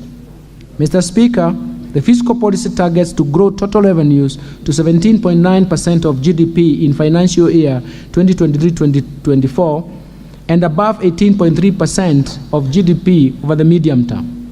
As part of the economic turnaround plan, the government will scale up revenue collection efforts by the Kenya Revenue Authority, KRA, to Kenya shilling, to a target of Kenya shillings 4.0 trillion over the medium term.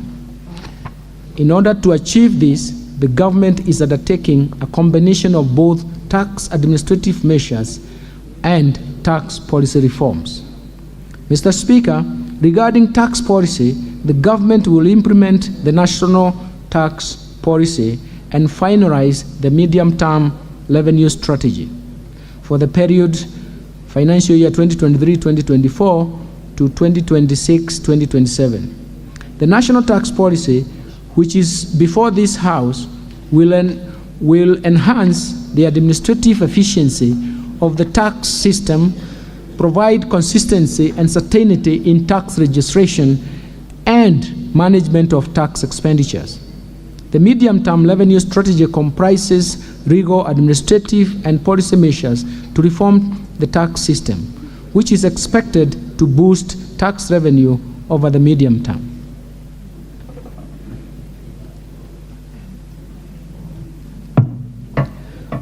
On tax administration, Mr. Speaker, the Kenya Revenue Authority is implementing reforms to move towards seamless taxation by ensuring that its systems, taxpayers, and businesses are integrated to allow for the automatic movement of data through machine-to-machine based processes, and where appropriate, shift to real-time processing. This will enable KRA to monitor business transactions in real time, therefore sealing revenue leakages through tax avoidance and evasion.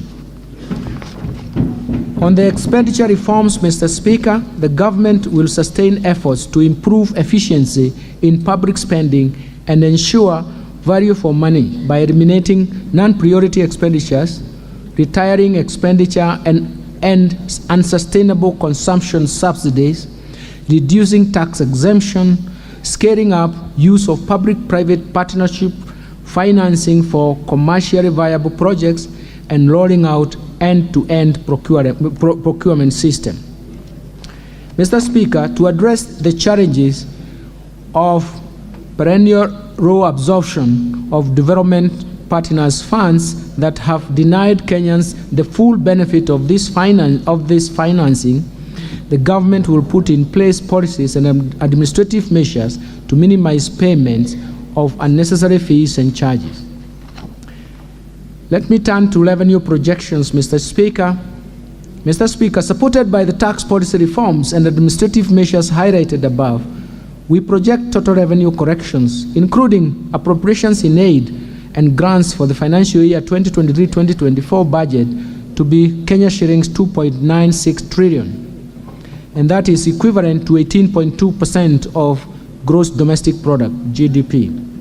Of this, ordinary revenue is projected at Kenya shillings 2.57 trillion, equivalent to 15.8% of GDP. Ministerial appropriations in aid is projected at Kenya shillings 348.7 billion, and grants are projected at Kenya shillings 42.2 billion. Expenditure projections, Mr. Speaker. Total expenditure projections in financial year 2023-2024 budget is projected at 3.7 trillion, equivalent to 22.6% of GDP. Of these, recurrent expenditures will amount to Kenya shillings 2.53 trillion, equivalent to 15.6% of GDP. Development expenditures, including allocation to domestic and foreign financed project, contingency fund, equalization fund, and conditional capital transfers to county government, is Kenya shillings 743 billion, equivalent to 4.7% of GDP. Equitable share to county governments is projected at that 385.4 billion shillings. Mr. Speaker, I now turn to fiscal balance.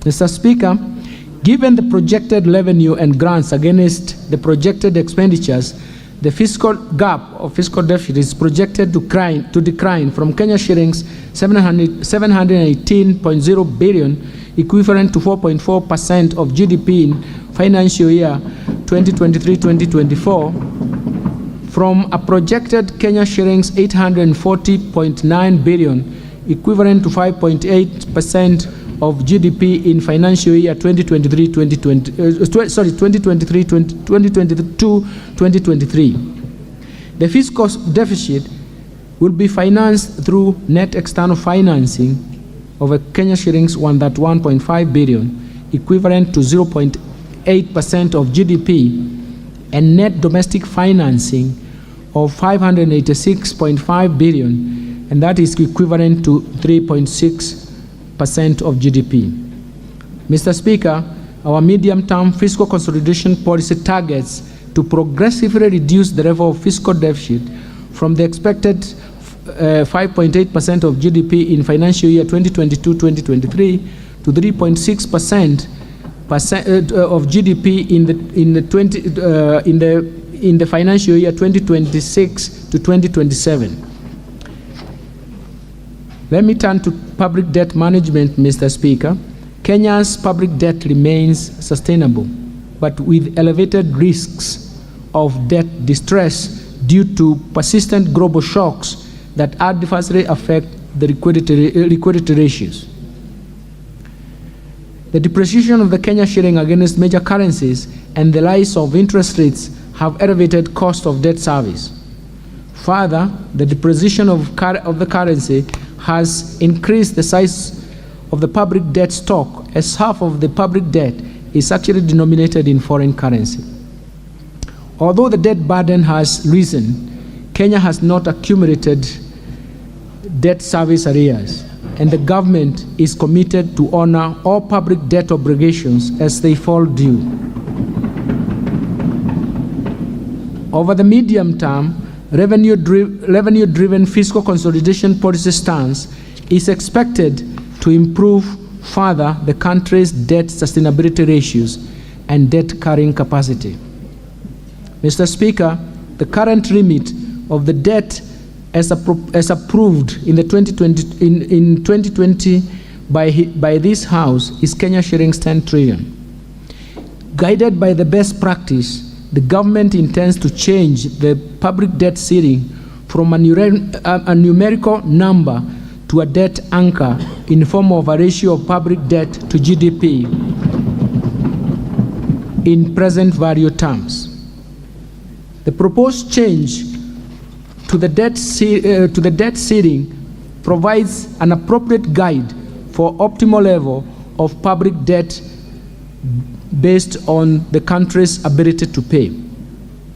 This is the debt carrying capacity that can objectively be assessed, as well as provide directions on information on debt accumulation or reduction from time to time.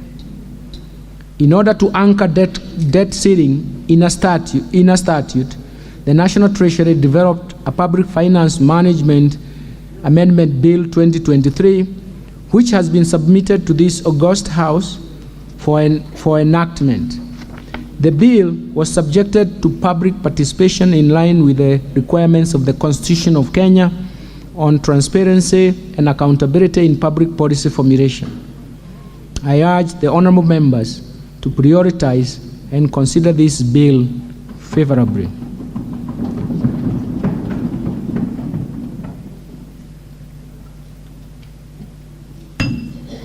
Mr. Speaker, the external debt service is projected to increase to Kenya shillings 475.6 billion in financial year 2023-2024 from Kenya shillings 242.1 billion in the financial year 2023, for financial year 2022-2023, mainly reflecting redemption of the US dollar 2.0 billion Eurobond, which is approximately 241.8 billion with the current exchange rate. In preparation for the redemption of this maturing bond, the National Treasury and the Economic Planning issued an expression of interest to bring on board a lead manager to advise the government on liability management options towards the resolution of the Eurobond 2024. Mr. Speaker, I wish to assure Kenyans and investors that our fiscal positions remain strong and the government remains committed to meet all maturing obligations as and when they fall due, including the maturing Eurobond for June 2024. Mr. Speaker, due to the limited fiscal space, the government has strengthened the public-private partnership, PPP, framework to leverage on private sector expertise to deliver projects that have strong economic, commercial, and environmental benefits that are also aligned to our national priorities with sustainability and climate change as key considerations and drivers. To ensure the sustainability of PPP projects, the Projects Facilitation Fund, PFF, has been operationalized. The fund will support project preparation, provide viability gap funding to projects, as well as a source of liquidity to meet fiscal commitments and contingent liabilities that may arise from PPP projects. Mr. Speaker, with the fund in place and the robust legal and regulatory regime, the private sector has the necessary confidence and security to invest in PPP projects. Indeed, in the last financial year, the National Treasury successfully mobilized Kenya shillings 15 billion by achieving financial closure of 2 clusters of urban roads projects under the Roads Annuity Program. The projects are currently in the construction phase. Additional projects that have closed include 2 renewable energy projects with a combined installed capacity of 70 megawatts. Further, to contribute towards government's agenda on bulk water supply and food security, several high-impact projects have been appraised and approved to proceed to the project development phase under the PPP model. These projects will provide production of additional 51,000 hectares to further strengthen the food security agenda, which is a high priority for the Kenya Kwanza administration.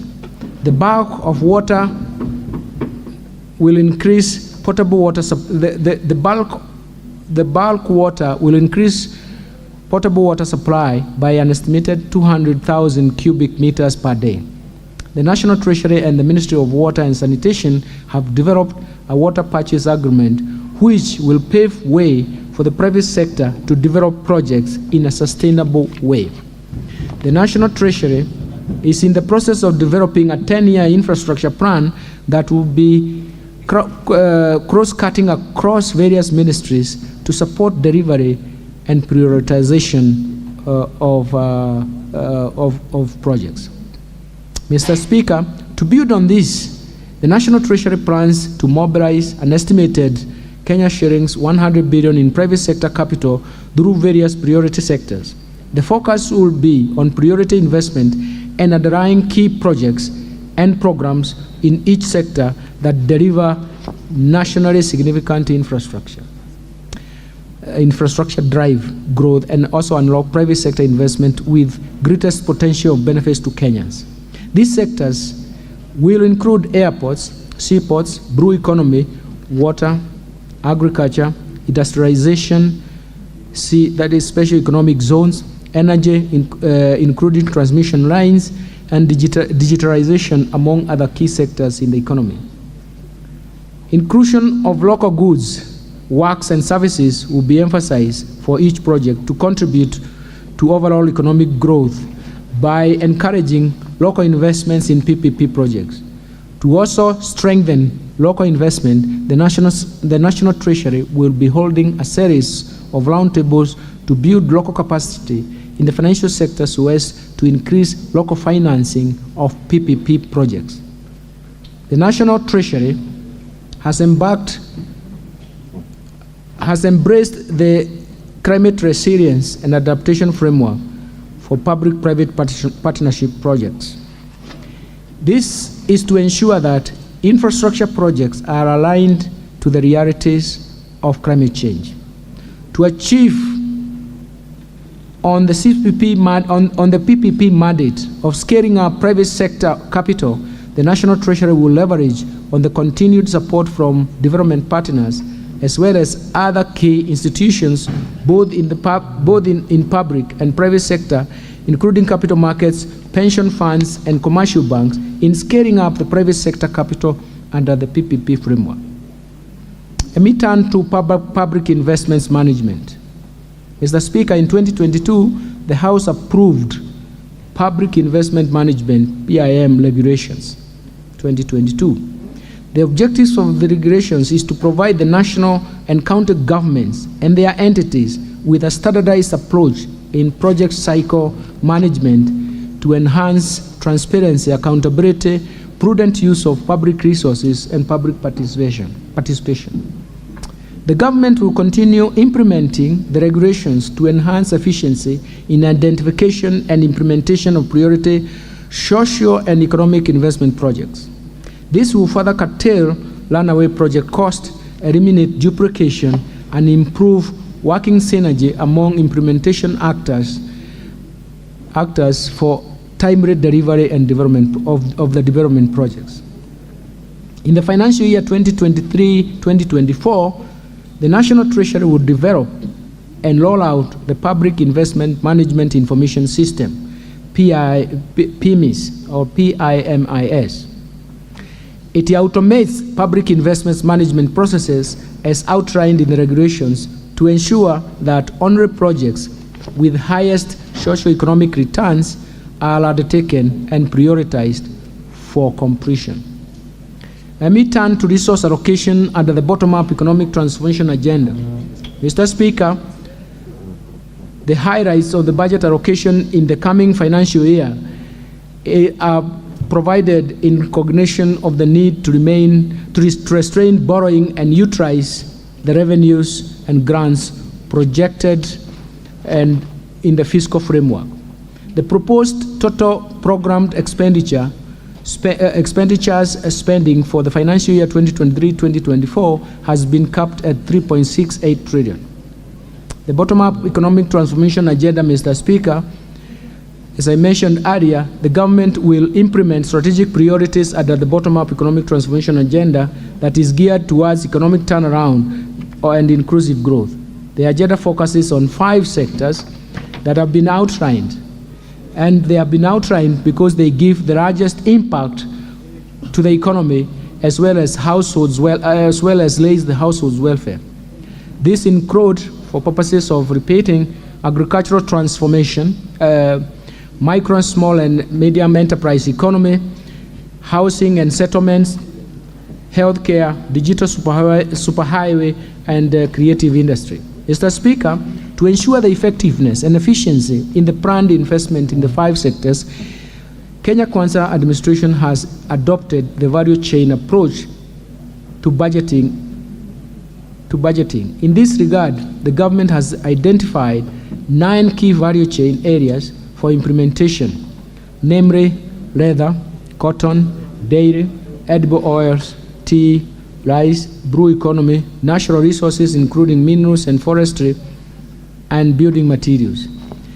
This will ensure that there is no break in the value chain, there is no break in the cycle of resource allocation for value chain, and that in the value chain, and that adequate resources are allocated to the entities along the value chain. And of importance, Mr. Speaker, this will eliminate any form of duplication of both roles and budgeting to ensure that there are no gaps and thus ensure efficiency in resource allocation. Agricultural transformation and inclusive growth, Mr. Speaker, the government will implement interventions to ensure food security in the country through climate change, mitigation, and adaptation, thereby reducing the cost of living. As part of the country's long-term food security plan, the government, working with private sector, will continue to subsidize fertilizer in order to make it available and improve productivity in counties. This intervention is also aimed at creating jobs, as agriculture has the highest employment multiplier effect owing to its strong forward and backward linkages to other sectors of the economy. Mr. Speaker, in order to support our aspirations of attaining food and nutrition security, I propose to the National Assembly to effect budget allocations of Kenya shillings 49.9 billion to relevant programs in this budget. Out of this, 5.5 billion shillings is proposed for fertilizer subsidy program, 8.6 billion for the National Agricultural Value Chain Development Project, 2.7 billion for the National Agricultural and Rural Inclusivity Projects, 2.1 billion for the Kenya Cereal Enhancement Program, 2.8 billion for the Emergency Locust Response, 1.4 billion for small-scale irrigation and value addition programs, 1.3 billion on food production and nutrition security program, 500 million for agricultural sector development support program, and 596 million for the food security and crop diversification projects. Mr. Speaker, to improve livestock production, I propose to the National Assembly to effect budget allocation of Kenya shillings 3.7 billion to de-risking, inclusion, and value enhancement of pastoral economies program. Kenya shillings 2.1 billion for livestock value chain support project. Kenya shillings 1.5 billion for Kenya livestock commercialization program, and Kenya shillings 166 million for the embryo transfer project. I also propose to the National Assembly to effect budget allocation of Kenya shillings 350 million for the development of the leather industrial park at Kinani. Kenya shillings 220 million for livestock production, and Kenya shillings 132 million for leather value chain. To enhance animal disease control, I propose to the National Assembly to effect budget allocations of Kenya shillings 130 million for sustainable sassafras and trypanosomiasis-free areas in Kenya, and Kenya shillings 135 for the establishment of liquid nitrogen hydrogen. Mr. Speaker, the realization of food and nutrition security also relies heavily on the sustainable utilization of the blue economy, resources. To promote this, I propose to the National Assembly to effect budget allocation of Kenya shillings 2.6 billion for the acquisition for the aquaculture business development projects. Kenya shillings 3.5 billion for Kenya marine fisheries and socio-economic development projects. Kenya shillings 1.2 billion for marine fish stock assessment. Kenya shillings 580 million for capacity building in deep sea fishing. Kenya shillings 142 million for the rehabilitation of fish landing sites in Lake Victoria. Kenya shillings 141.5 million for the aquaculture technology development and innovations transfer. Kenya shillings 500.7 million for Liwatoni Ultra Modern Fish Hub, and Kenya shillings 88 million for the development of the blue economy initiatives. Mr. Speaker, in order to increase agricultural productivity and enhance the resilience to climate change risks in targeted smallholder farming and pastoral communities in Kenya, I propose to the National Assembly to effect budget allocations of Kenya shillings 1.5 billion for climate smart agriculture productivity project, Kenya shillings 625 million to enhance drought resilience and sustainable livelihood program, Kenya shillings 318 million towards adding drought emergencies in Kenya project. In addition, I propose to the National Assembly to effect budget allocations of Kenya shillings 300 for the crop insurance scheme to reduce the vulnerabilities of Kenya farmers to disease and natural disasters.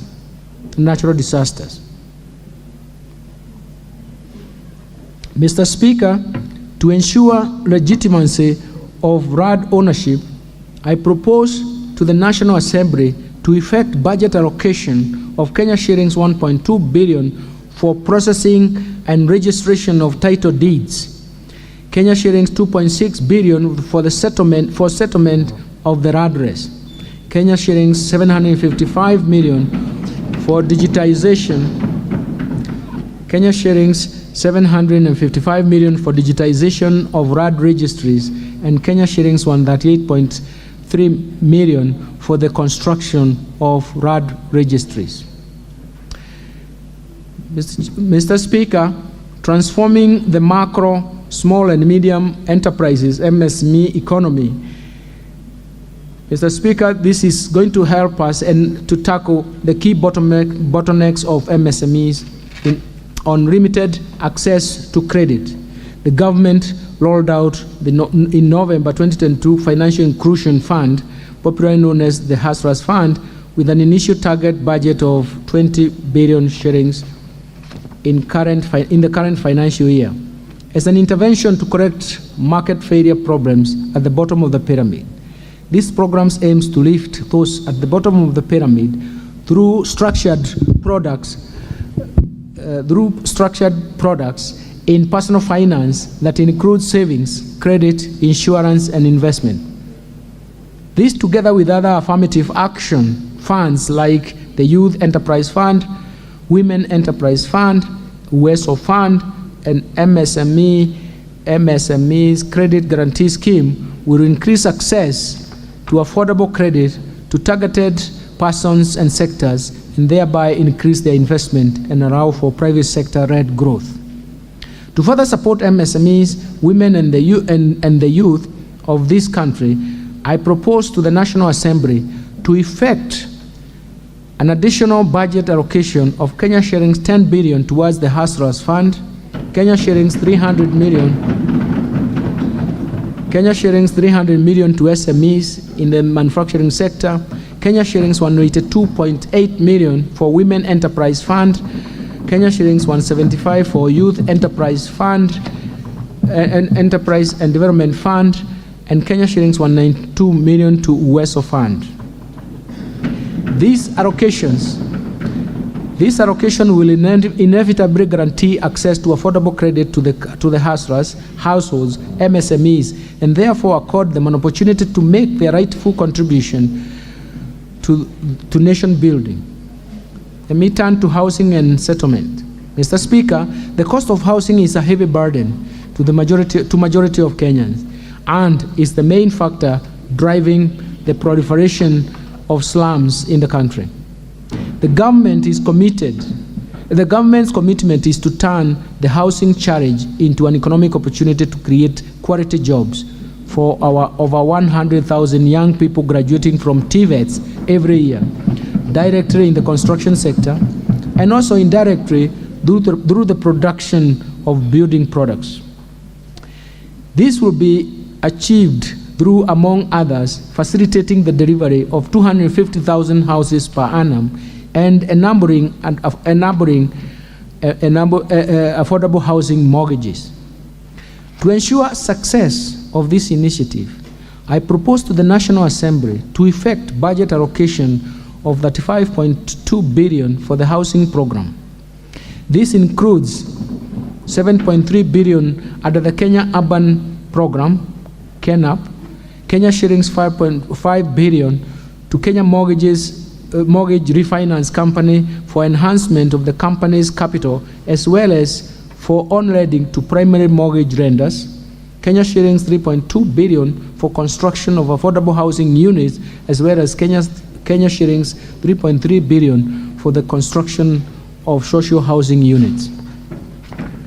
Other key proposed allocations to the housing, urban development and public works sector includes shillings 5.5 billion for the Kenya Informal Settlement Improvement Project Phase 2, Kenya shillings 5.2 billion for the construction of markets, Kenya shillings 932 million to the maintenance of government pool houses, Kenya shillings 1.1 billion for the construction of housing units for the National Police and Kenya prisons, Kenya shillings 637 million for the Kenya municipal programs, and Kenya shillings 150 million for the construction of footbridges, and Kenya shillings 300 million for the development of appropriate building technology. Enhancing the quality and affordable health care. Mr. Speaker, the Kenya Kwanza administration is committed and determined to realize the constitutional right to health in the shortest time period by delivering a universal health care coverage USA system.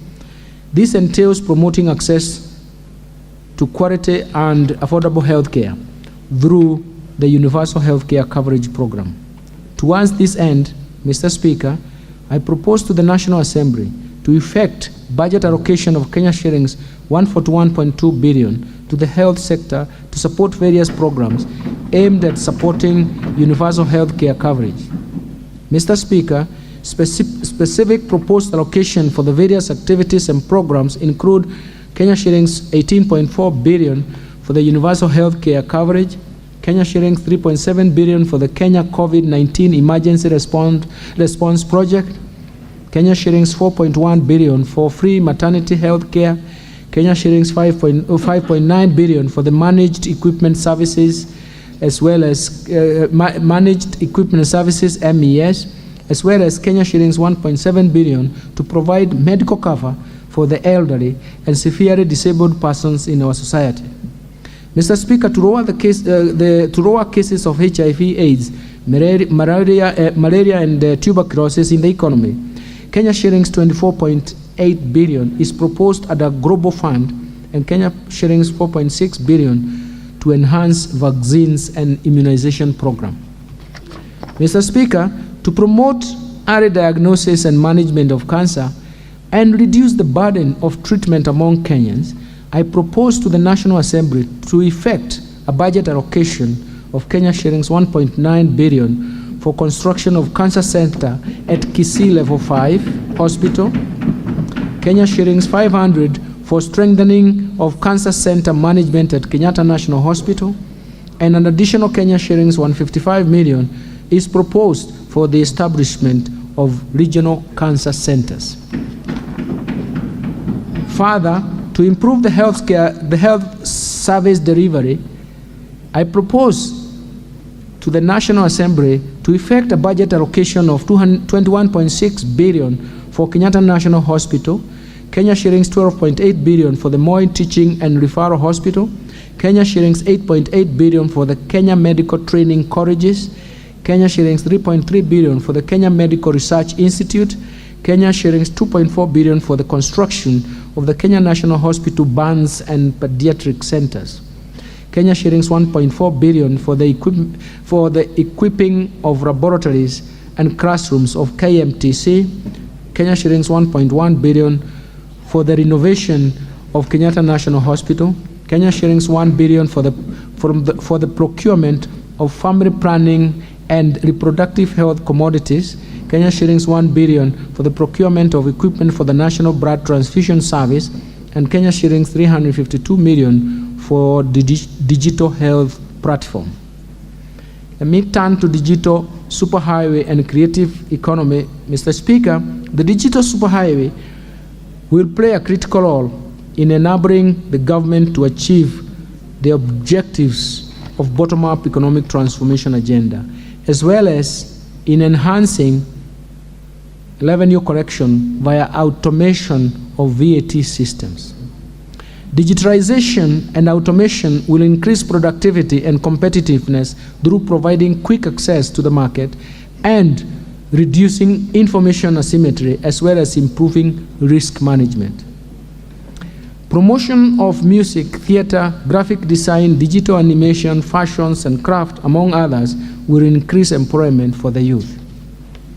Mr. Speaker, the implementation of these interventions is expected to stimulate economic recovery, while at the same time securing sustainable and inclusive growth amidst emerging challenges. But more importantly, improve the quality of growth from the public sector investment-led growth to a dynamic private sector-led growth. To achieve these aspirations, I propose to the National Assembly to effect budget allocation of Kenya shillings 15.1 billion to fund initiatives in the information, communication, and technology sector. Specifically, Mr. Speaker, this proposed allocation includes 600 million for the government shared services to fast-track the development of the Concert Technopolis city, I propose the National Assembly to effect budget allocation of Kenya shillings 4.8 billion for the horizontal infrastructure phase 1, Kenya shillings 1.2 billion for Konsa data center and smart city facilities, and Kenya shillings 475 million for construction of Konsa complex phase 1B. Mr. Speaker, other proposed allocations include 5.7 billion shillings for the construction of the Kenya Advanced Institute of Science and Technology at Konsa Technopolis, Kenya shillings 1.3 billion for maintenance and rehabilitation of the National Optic Fiber Backbone Phase 2 expansion cable, and Kenya shillings 583 million for the maintenance and rehabilitation of the last mile county connectivity network. Mr. Speaker, having highlighted expenditures under the 5 priority sector areas of the bottom-up economic transformation agenda, I now turn to other proposed areas of expenditure in this budget that will support our path towards sustainable and resilient economic growth trajectory. First, let me turn to investing in critical infrastructure. Mr. Speaker, the government will continue to expand critical infrastructure in roads, railways, sea, and airports to create an enabling environment for economic recovery and employment creation. Towards this end, I propose to the National Assembly to effect budget allocation of Kenya shillings 244.9 billion to support construction of roads, bridges, as well as their rehabilitation and maintenance. Mr. Speaker, to expand the railway transport, I propose to the National Assembly to effect budget allocation of Kenya shillings 37.4 billion for the second standard gauge railway. For the standard gauge railway. Kenya shillings 579 million for the rehabilitation of the locomotives. Kenya shillings 889 million for the development of Nairobi Railway City to facilitate movement of goods and people. I propose to the National Assembly to allocate Kenya shillings 1.1 billion for the Nairobi Bus Rapid Transport Project and Kenya shillings 300 million for the acquisition of ferries for Lake Victoria. I have proposed to the National Assembly to effect a budget allocation of, I have also proposed to the National Assembly to effect a budget allocation of Kenya shillings 727 million for the construction and expansion of airports and airstrips. Kenya shillings 500 million for the smart driving license, and Kenya shillings 2.6 million for infrastructure development in Dongo Kudu Special Economic Zone. Mr. Speaker, to support the production of reliable and affordable energy, I propose to the National Assembly to effect budget allocation of Kenya shillings 62.3 billion. Out of this allocation, Kenya shillings 33.8 billion will cater for the national grid system, 12.1 billion will cater for rural electrification, Kenya shillings 11.4 billion will be for development of geothermal energy. Kenya shillings from 3.2 billion will be for alternative energy technologies. Let me move on to improving education outcomes, Mr. Speaker. The ultimate means of ensuring an equitable society is through investment in education as part of human capital development. For this reason, the government will continue to address inequalities in our education system so as to level the playing field for all children irrespective of their background. Mr. Speaker, to improve the education outcomes in the country, I propose to the National Assembly to effect budget allocation of Kenya shillings 628.6 billion to the education sector. Out of the proposed allocation, Kenya shillings 12.5 billion will cater for the free primary education, Kenya shillings 65.4 billion for the free day secondary education, including insurance under NHIF for secondary school students, Kenya shillings 25.5 billion for junior secondary school capitation, Kenya shillings 5 billion to support examinations fee waiver, Kenya shillings 4.8 billion for recruitment of 20,000 intern teachers, Kenya shillings 1 billion for the promotion of teachers, Kenya shillings 4.9 billion for the school feeding program, and Kenya shillings 940 million for the provision of sanitary towels. In addition, Mr. Speaker, I propose to the National Assembly to effect budget allocation of Kenya shillings 1.3 billion for training of teachers on competency-based curriculum, and Kenya shillings 400 million for the digital literacy program and ICT integration in our secondary schools. To support infrastructure development and ensure safe learning in schools, I propose to the National Assembly to effect budget allocations of Kenya shillings 6 billion for primary school and secondary schools infrastructure, including classrooms for junior secondary schools, and Kenya shillings 1.9 billion for construction and equipment of technical training institutes and vocational training centers.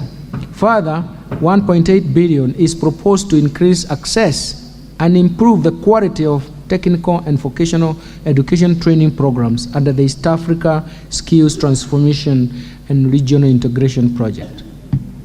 Mr. Speaker, I propose to the National Assembly to effect budget allocations to the education sector to include 316.7 billion shillings for Teacher Service Commission, Kenya shillings 97.5 billion for the university education, Kenya shillings 30.3 billion for the Higher Education Loans Board, Kenya shillings 2.7 billion for Kenya Secondary Education Quality Improvement Project, and Kenya shillings 5.2 billion capitation for TVET students.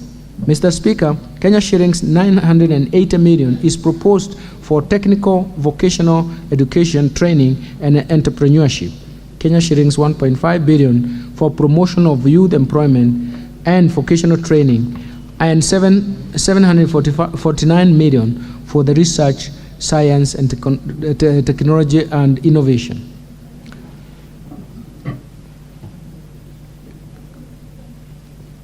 Let me move now to supporting manufacturing for job creation. Mr. Speaker, in order to improve productivity in the manufacturing sector, as earlier indicated, the government has adopted a value chain approach through bottom-up economic transformation agenda. This will address bottlenecks that impede the growth of the manufacturing sector in order to create jobs and enhance the economy's competitiveness. To further promote local industries, I propose to the National Assembly to effect budget allocation of Kenya shillings 26.9 billion under the various implementing ministries, departments, and agencies. Out of this allocation, 4.7 billion will support establishment of county integrated agro-industrial parks, Kenya shillings 3 billion for construction of 6 export processing zones flagship projects, Kenya shillings 3.1 billion for supporting access to finance and enterprise recovery project, Kenya shillings 500 million for the development of special economic zones textile park in Naivasha, and Kenya shillings 1.8 billion for the construction of an effluent treatment plant at Kenaini. In addition, Mr. Speaker, in order to maximize the benefits from our cash crop, the government will make further investment towards the revival of and enhancement of output. In this respect, I propose to the National Assembly to effect budget allocation to the revitalization of the cash crops. Kenya shillings 120 million for cotton, Kenya shillings 62 million for coconut, Kenya shillings 35 million for cashew nut, and Kenya shillings 150 million for pyrethrum. Mr. Speaker, I also propose to the National Assembly to effect budget allocation of Kenya shillings 100 million for the modernization of cooperative cotton ginneries, Kenya shillings 134 million for the National Edible Oils Crop Promotion Project, and Kenya shillings 270 million for sugar reforms support project.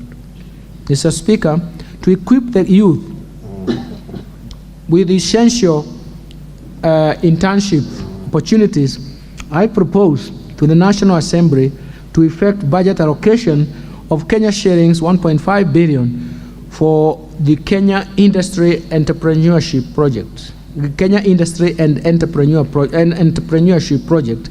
Kenya shillings 300 million for the Kenya Youth Employment and Opportunities Project. Kenya shillings 332 million for the construction of industrial research laboratories, and Kenya shillings 182.9 million for the constituency industrial development centers. In addition, improving security, Mr. Chairman, the security is critical for creating a safe environment for the investment and protection of our citizens and their property. For this reason, I propose to the National Assembly to effect budget allocations for Kenya shillings 338.2 billion to support operations of the Kenya Defence Forces, the National Police Service, the National Intelligence Service, and the prison services. Mr. Speaker, the proposed allocation include 144.9 billion for the Kenya Defence Forces, Kenya shillings 98.6 billion for the National Police Service, Kenya shillings 44.3 billion for the National Intelligence Service, and Kenya shillings 31.3 billion for prison services. I have also proposed Kenya shillings 8.8 billion for the leasing of police motor vehicles. Mr. Speaker, for better equip the National Police Service, I have proposed an initial allocation of Kenya shillings 500 million for the police modernization program. Mr. Speaker, I will later be requesting this august House for enhanced funding approval once the ongoing discussions on a comprehensive police modernization program once it is concluded. In addition, Mr. Speaker, to step up war on crime and enhance support to administration of justice, I propose to the National Assembly to effect budget allocation of Kenya shillings 856 million to equip National Forensic Laboratory. Mr. Speaker, the improvement of the welfare of our disciplined forces is at the center of the Kenya Kwanza administration. To improve housing accommodation for our defense forces, we shall fast track the delivery of staff houses through public-private partnership framework. We have already around Kenya Defence Forces to retain Kenya shillings 534 million currently collected from rental income and applied towards repayment for the houses once complete. In addition, Mr. Speaker, as you are aware, His Excellency the President appointed a task force to review the terms and conditions of police, prisons, and national youth service. We shall be presenting a funding proposal to this House once the discussions are concluded and adopted within the government. Mr. Speaker, other proposed allocations include 2.9 billion for group personal insurance for police and prison services, and Kenya shillings 5.8 billion for medical insurance for police and prison services. Mr. Speaker, I move now to protecting the vulnerable groups. Mr. Speaker, at the heart of the government's development agenda is the inclusion in society and employment opportunities for the vulnerable groups, vulnerable members of the society. In this regard, I propose to the National Assembly to effect a budget allocation of Kenya shillings 38.2 billion for the social protection and affirmative actions in this budget. Out of this proposed allocation, Kenya shillings 18 billion will cater for cash transfers to elderly persons, Kenya shillings 7.9 billion for the orphans and vulnerable children, and Kenya shillings 1.2 billion for persons living with severe disabilities. Mr. Speaker, to ensure the elderly and other vulnerable groups under the cash transfer program do not take long waiting for their cash payment and cash transfers cash transfers will be prioritized and paid alongside the monthly government payroll as and when it is due. Mr. Speaker, the proposed allocation for the vulnerable group members of our society also includes 5.6 billion for the Kenya Hunger Safety Net program, Kenya shillings 3.3 billion for Kenya Social and Economic Inclusion Project. In addition, Kenya shillings 900 million will go to Child Welfare Society of Kenya, Kenya shillings 400 million for the Presidential Bursary for the orphans, and Kenya shillings 459 million for the National Development Fund for persons living with disabilities. These allocations shall remain ring-fenced from any budget rationalization and will be fully funded in order to achieve the desired results.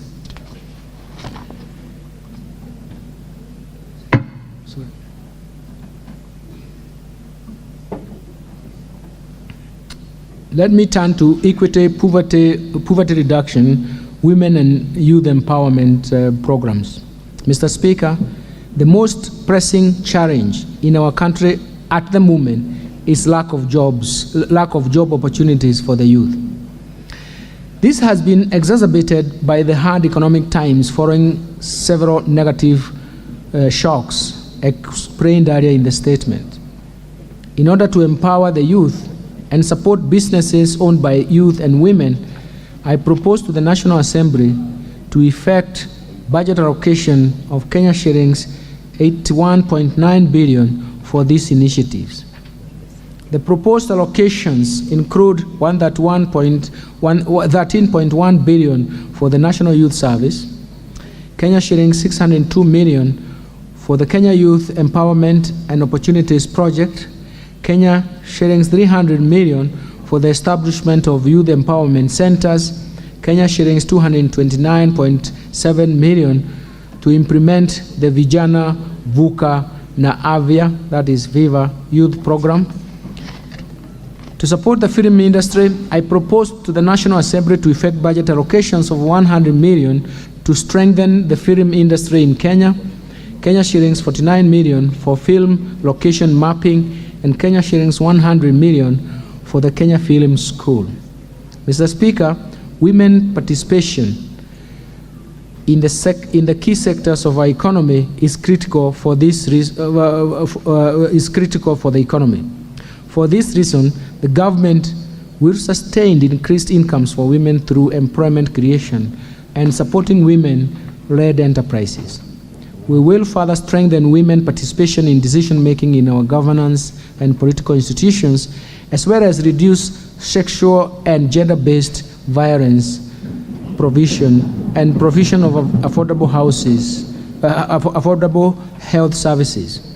To further empower our women, I propose to the National Assembly to effect budget allocation of Kenya shillings 245 million to strengthen prevention and response to gender-based violence in Kenya, Kenya shillings 3 billion for the national government affirmative for the Kenya Government Affirmative Action Fund.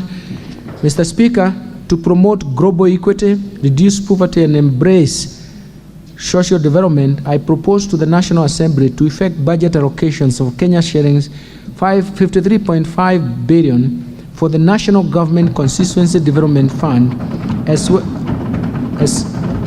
as 10.9 billion for the Equalization Fund to finance programs in previously marginalized areas.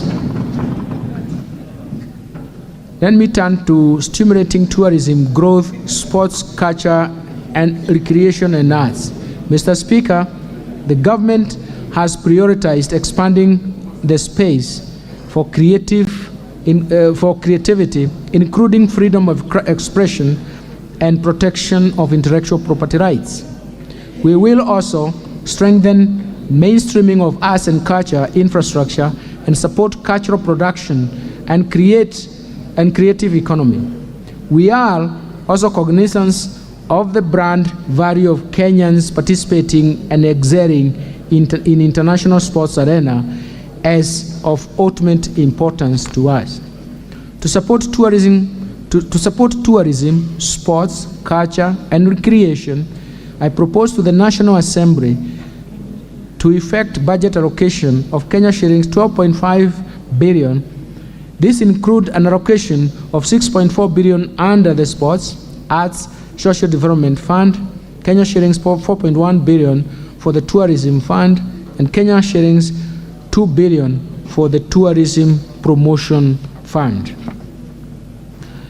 Let me turn to environmental protection, water, and natural resources. Mr. Speaker, environmental conservation and response to the impacts of climate change are the center of government's socio-economic transformation agenda. To expand access to clean and adequate water for domestic and agricultural use, I propose to the National Assembly to effect budget allocation of Kenya shillings 43.3 billion for water sewerage infrastructure development, Kenya shillings 12.4 billion for water resources management,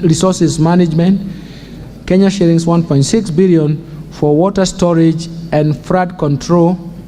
In addition, I propose 19.7 billion for irrigation and flood reclamation, and now 1.9 billion for water harvesting and storage for irrigation. Mr. Speaker, in order to support the environment and water conservation and respond to climate change, I propose to the National Assembly to effect budget allocation of Kenya shillings 14.4 billion for forests and water towers conservation, Kenya shillings 3.8 billion for environment management and protection, Kenya shillings 3.6 billion for the Kenya financing locally led climate action project, 1.5 billion for meteorological services. In addition, I have proposed an allocation of 1.1 billion for human wildlife conflict compensation, Kenya shillings 800 million for wildlife insurance, Kenya shillings 400 million for maintenance of access road and airstrips in parks, Kenya shillings 319 million for drilling of boreholes in protected areas for provision of water for wildlife, and 226 million for wildlife research facilities.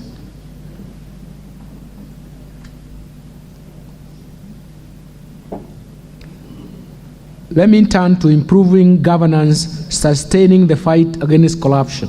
Mr. Speaker, the government is committed to scale up the implementation of the provisions of the 2010 Constitution, strengthen the rule of law, increase access to justice, and ensure respect of human rights. Mr. Speaker, to enhance good governance and scale up fight against corruption, I propose to the National Assembly to effect the budget allocation of Kenya shillings 3.9 billion for Ethics and Anti-Corruption Commission, Kenya shillings 3.6 billion for the Office of the Director of Public Prosecutions, Kenya shillings 8 billion for the Criminal Investigation Services, and Kenya shillings 8.0 billion for the Office of the Auditor General. In addition, to embrace the oversight and legislative role of Parliament and access to justice, I propose to the National Assembly to effect budget allocation of Kenya shillings 41 billion for the Parliament and Kenya shillings 23.2 billion for the judiciary. Completion of planned projects, Mr. Speaker, in order to ensure the value for money and timely realization of budgets of benefits accruing from budgetary allocation and implementation of planned projects, ministries, departments, and agencies have identified projects for completion in the course of the financial year. The projects will be fast-tracked and protected from any adjustment. The National Assembly is requested to support this endeavor as this is consistent with the resolution of this House. Transfer of national government to county governments, Mr. Speaker. The county governments will receive a proposed allocation of 385.4 billion as equitable share of the financial year 2020 2023-2024. This is 23% of the financial year 2019-2020 shareable revenue, which is the most recent audited and approved revenue by the National Assembly. This is above the minimum threshold required under Article 203, Section 2 of the Constitution. In addition, the county equitable share, the county governments will receive additional conditional and unconditional allocations amounting to 56.7 billion. This brings total allocation to the county governments in the financial year 2023-2024 to Kenya shillings 442.1 billion. Part of this include 425 million for the transfer of library services being a devolved function. Kenya shillings 2.9 billion as outstanding mineral royalties share to 32 county governments as stipulated in the Mining Act 2016, a consolidated grant of 100 million Kenya shillings per county for the aggregated industrial parks program, which is meant to assist the farmers in the value addition and market access for their products. Let me turn to Equalization Fund, Mr. Speaker. In line with the Article 2004, Section 1 of the Constitution of Kenya, Kenya shillings 7.9 billion has been allocated under the Equalization Fund in the financial year 2023-2024.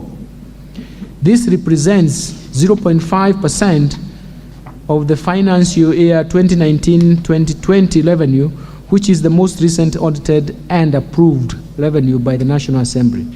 Mr. Speaker, in addition to this, we have allocated 3 billion to cater for part arrears for the previous years, bringing the total allocation at the Equalization Fund to 10.9 billion shillings. Let me turn to transfer of functions between national government and county governments. Mr. Speaker, the National Treasury and Economic Planning, in collaboration with the Council of Governors and other institutions, developed a draft registration to operationalize Article 187 and Article 189 of the Constitution. This is on transfer of functions and cooperation between national and county governments and amongst county governments themselves. The proposed registration has gone through public participation with the county government executives, county assemblies, development partners, among others. Mr. Speaker, I will shortly submit the bill for the Cabinet approval and onward transmission to Parliament. Let me turn to measures to enhance county government's own source revenue. Mr. Speaker, the National Treasury and Economic Planning, State Department of Lands, Council of Governors, and other stakeholders have developed the National Rating Bill 2022, which went through the first reading on 8th March 2023 in the National Assembly, and thereafter was submitted to the National Assembly Committee on Lands. The bill provides, among others, standards in the way rating and evaluation is conducted in the country, how to deal with the properties cross-cutting in more than one county government, procedures for claiming and payment of contribution of review of rates, and timely updating of valuation laws by the county governments. More importantly, the bill will repeal the outdated Valuation for Rating Act Cap 266 and Rating Act Cap 267 and align property rating legal regime with the devolved system of governance. Our appeal to the House is to consider and fast-track this bill to unlock revenue potential to the county governments from property taxation as it was envisaged in Article 203, Section 3. Let me turn to sharing of mineral royalties revenue. Mr. Speaker, Mining Act 2016 assigns 70% of the mineral royalties collected from mining companies to the national government, 20% 20% to county governments, and 10% to communities. Since 2016, county governments and communities have not received their share of these royalties.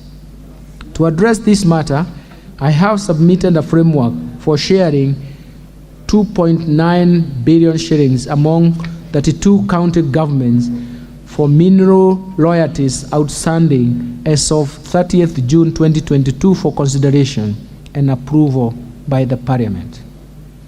Mr. Speaker, during the Intergovernmental Budget and Economic Council (IBEC) 17th Ordinary Session held on 31st May 2022, IBEC considered and adopted a report and a framework for sharing of funds arising from contravention of county government registration. In the next financial year, the National Treasury has proposed Kenya shillings 108 million to be shared among the beneficiaries of county governments. Mr. Speaker, enhancement of county government has its own challenges. One of such challenges is multiplicity of fees and charges imposed by county governments that increase the cost of doing business and negatively impacts on our competitiveness as a country. Some county governments have imposed charges in a way that prejudices national economic policies, economic activities across county boundaries, or the national mobility of goods, services, capital, and even labor. As a result, the National Treasury and Economic Planning has been receiving a lot of complaints from the ministries, departments, state agencies, and the private sector relating to the uncoordinated manner in which counties are imposing multiple fees and charges. Mr. Speaker, some neighboring countries have also complained that some of the charges imposed by the county governments are against the East African Community Customs Management Act and East African Community Common Markets Protocol, and may result in retaliatory measures and trade disruptions between Kenya and other partner states in the East African community. To address these issues, the National Treasury and Economic Planning has resubmitted the county government's revenue raising process bill of 2023 to Parliament for consideration and enactment. I urge this House to expedite the enactment of this bill in order to promote the competitiveness of our country in doing business and open up the country for investment.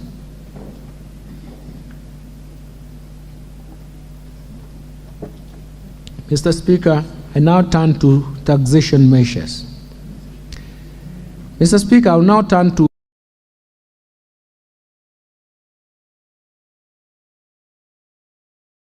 2024 budget. I will begin by highlighting the key measures on custom duty as agreed by the ministers responsible for finance and economic affairs in the East African community during the pre-budget consultation meeting that was held in Arusha in May 2023. Mr. Speaker, during the East African Community pre-budget consultations meeting, the ministers noted the significant contribution of manufacturing sector to job creation and economic growth in the region. The ministers therefore agreed on measures to prevent the proliferation of cheap imports into the region so as to protect local manufacturers from unfair competition and enable them to access raw materials and inputs at affordable prices. Mr. Speaker, the agreed custom measures shall become effective from 1st July 2023. Mr. Speaker, one of the success stories of the East African community is the establishment of the East African Customs Union as a single customs territory. In order to streamline importation of goods into the customs territory, the East African region completed the comprehensive review of the Common External Tariff, CET, and this has been under implementation from 1st July 2022. The revised tariff has a 4 tariff band structure compared with the earlier 3 tariff band structure. In the new structure, raw materials, that is, as well as inputs and capital goods, are imported duty-free.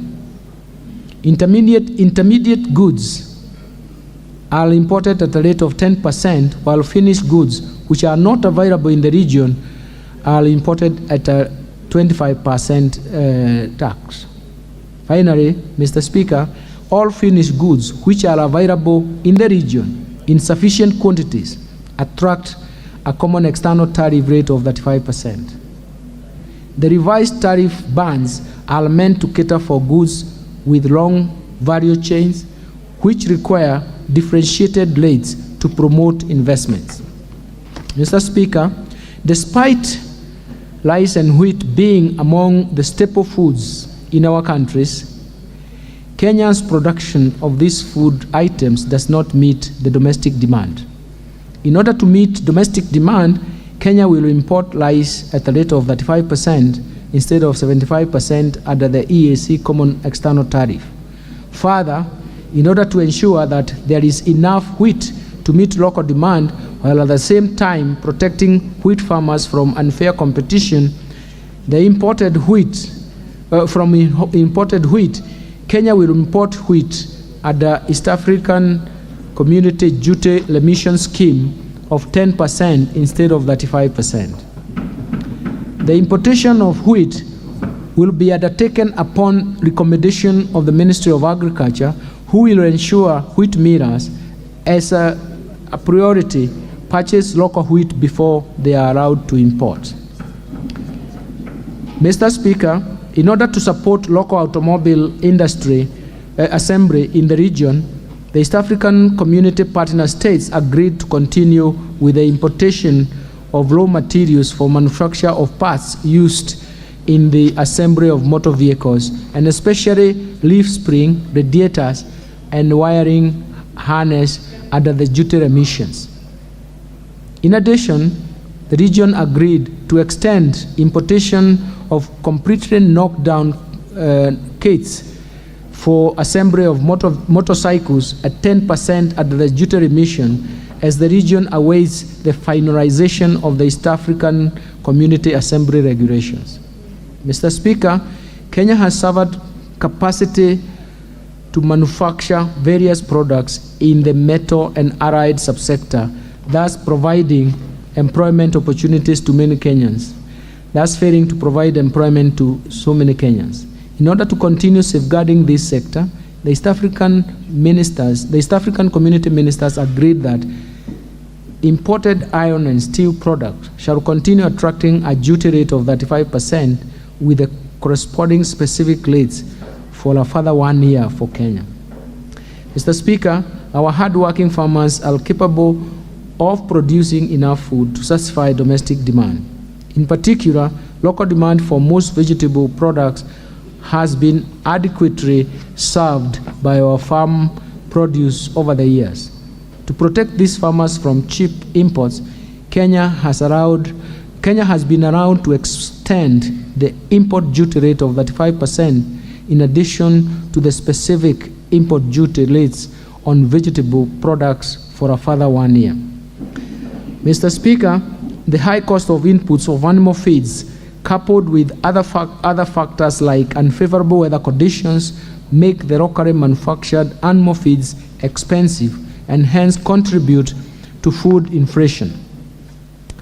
In order to promote the local manufacturing and make animal feeds affordable to farmers, Kenyans will import inputs for manufacture of animal feeds duty-free under East African Community Duty Remission Scheme for 1 year.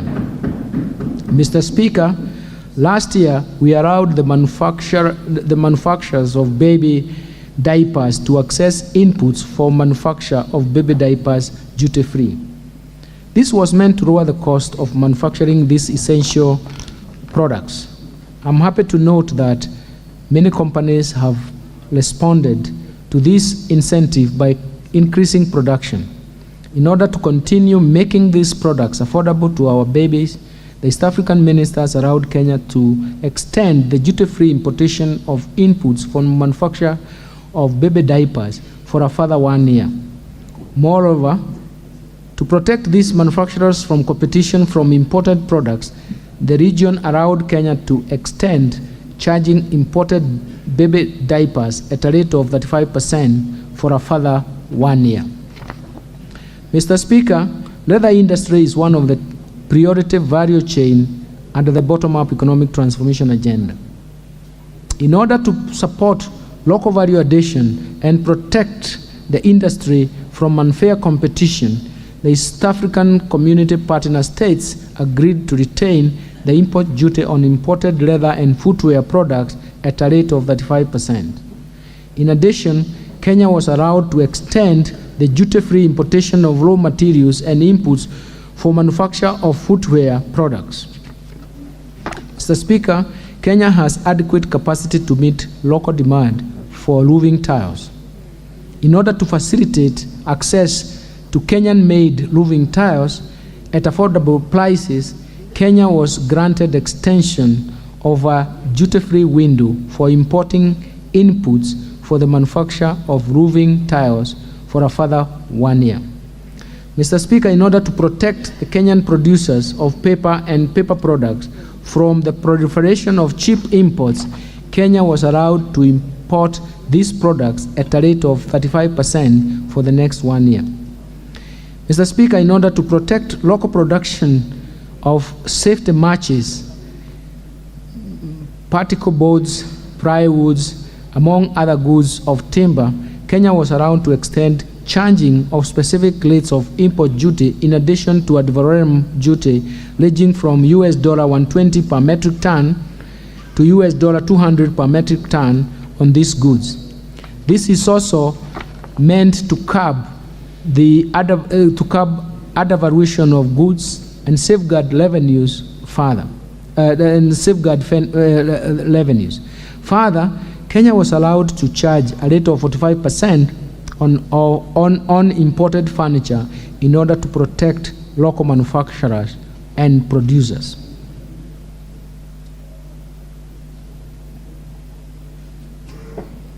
Mr. Speaker, Kenya has sufficient capacity to manufacture plastic and rubber products to supply both the domestic and regional markets. In order to protect local manufacturers, Kenya was allowed to impose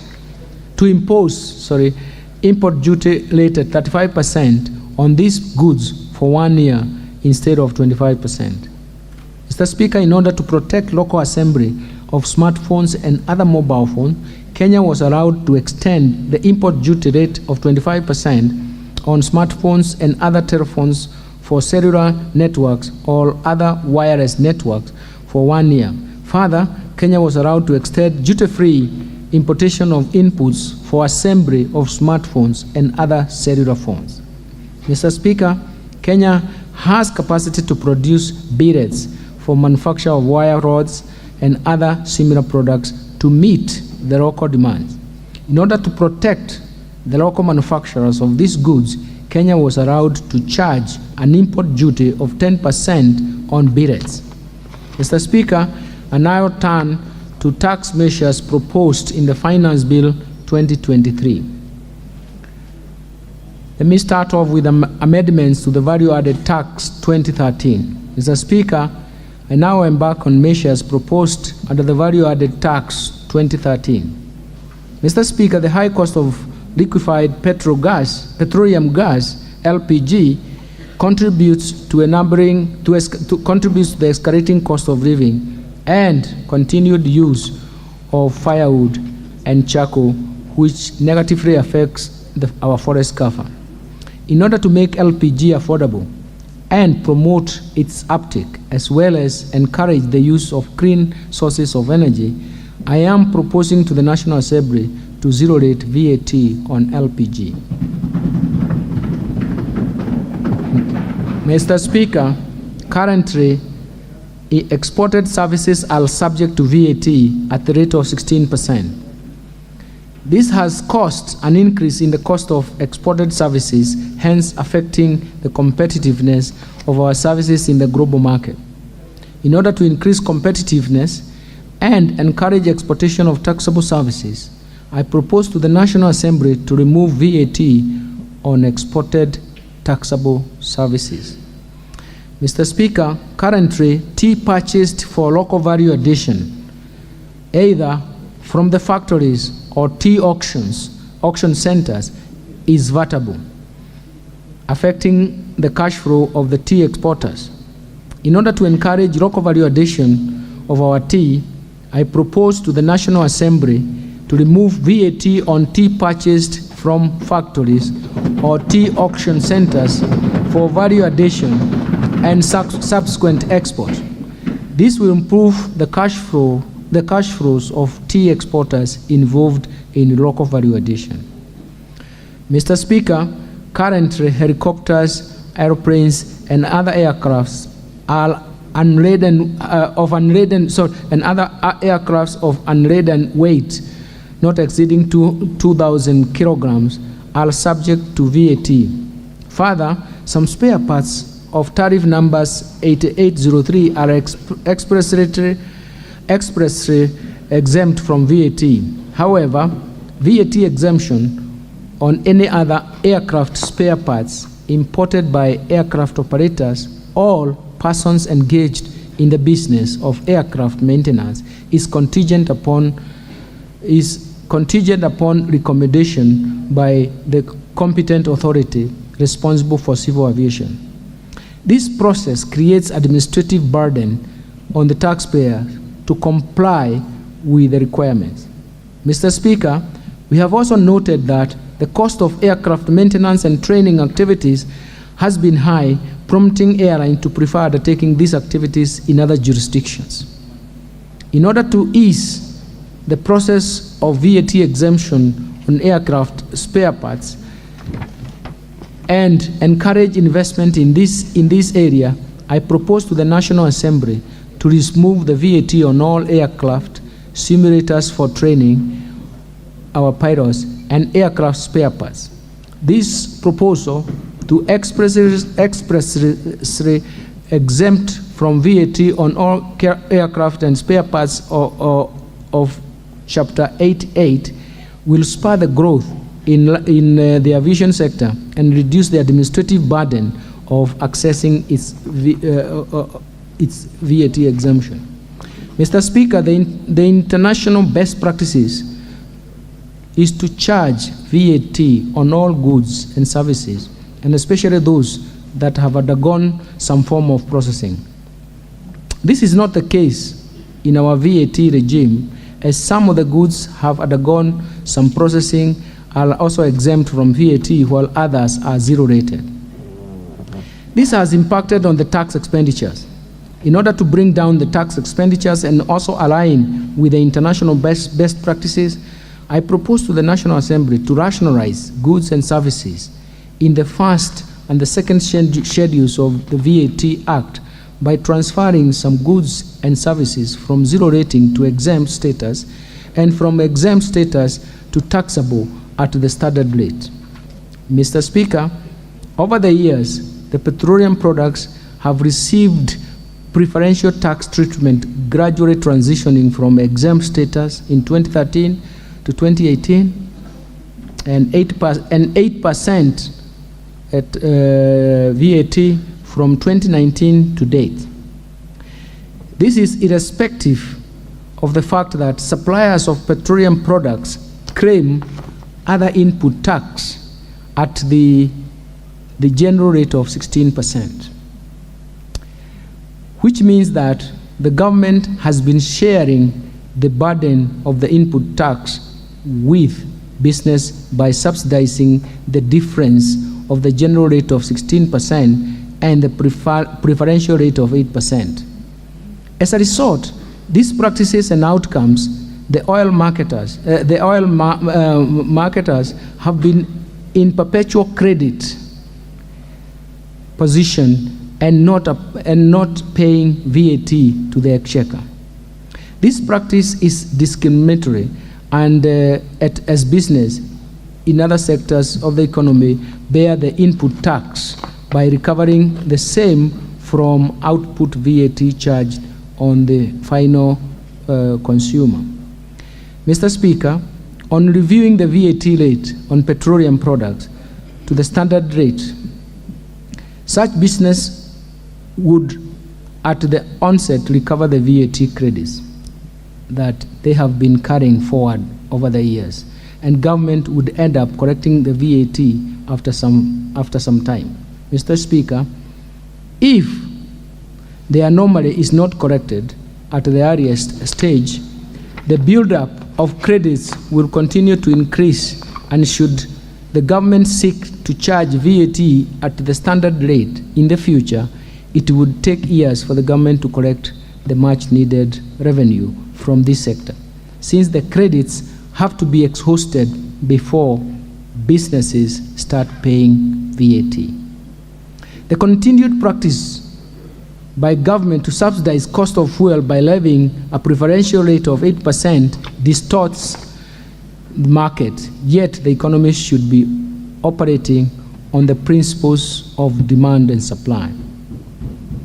Mr. Speaker, in this respect, I propose to the National Assembly to amend the VAT Act to remove the preferential rate on the petroleum products so that the products will be subject to the standard VAT at 16%.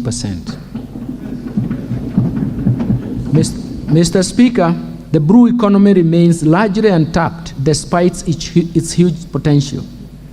This is particularly due to low investments in maritime activities over the years.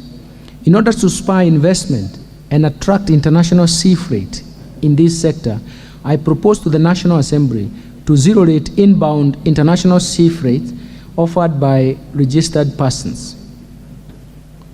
The government will continue exploring ways of providing more incentives to promote investment in this sector.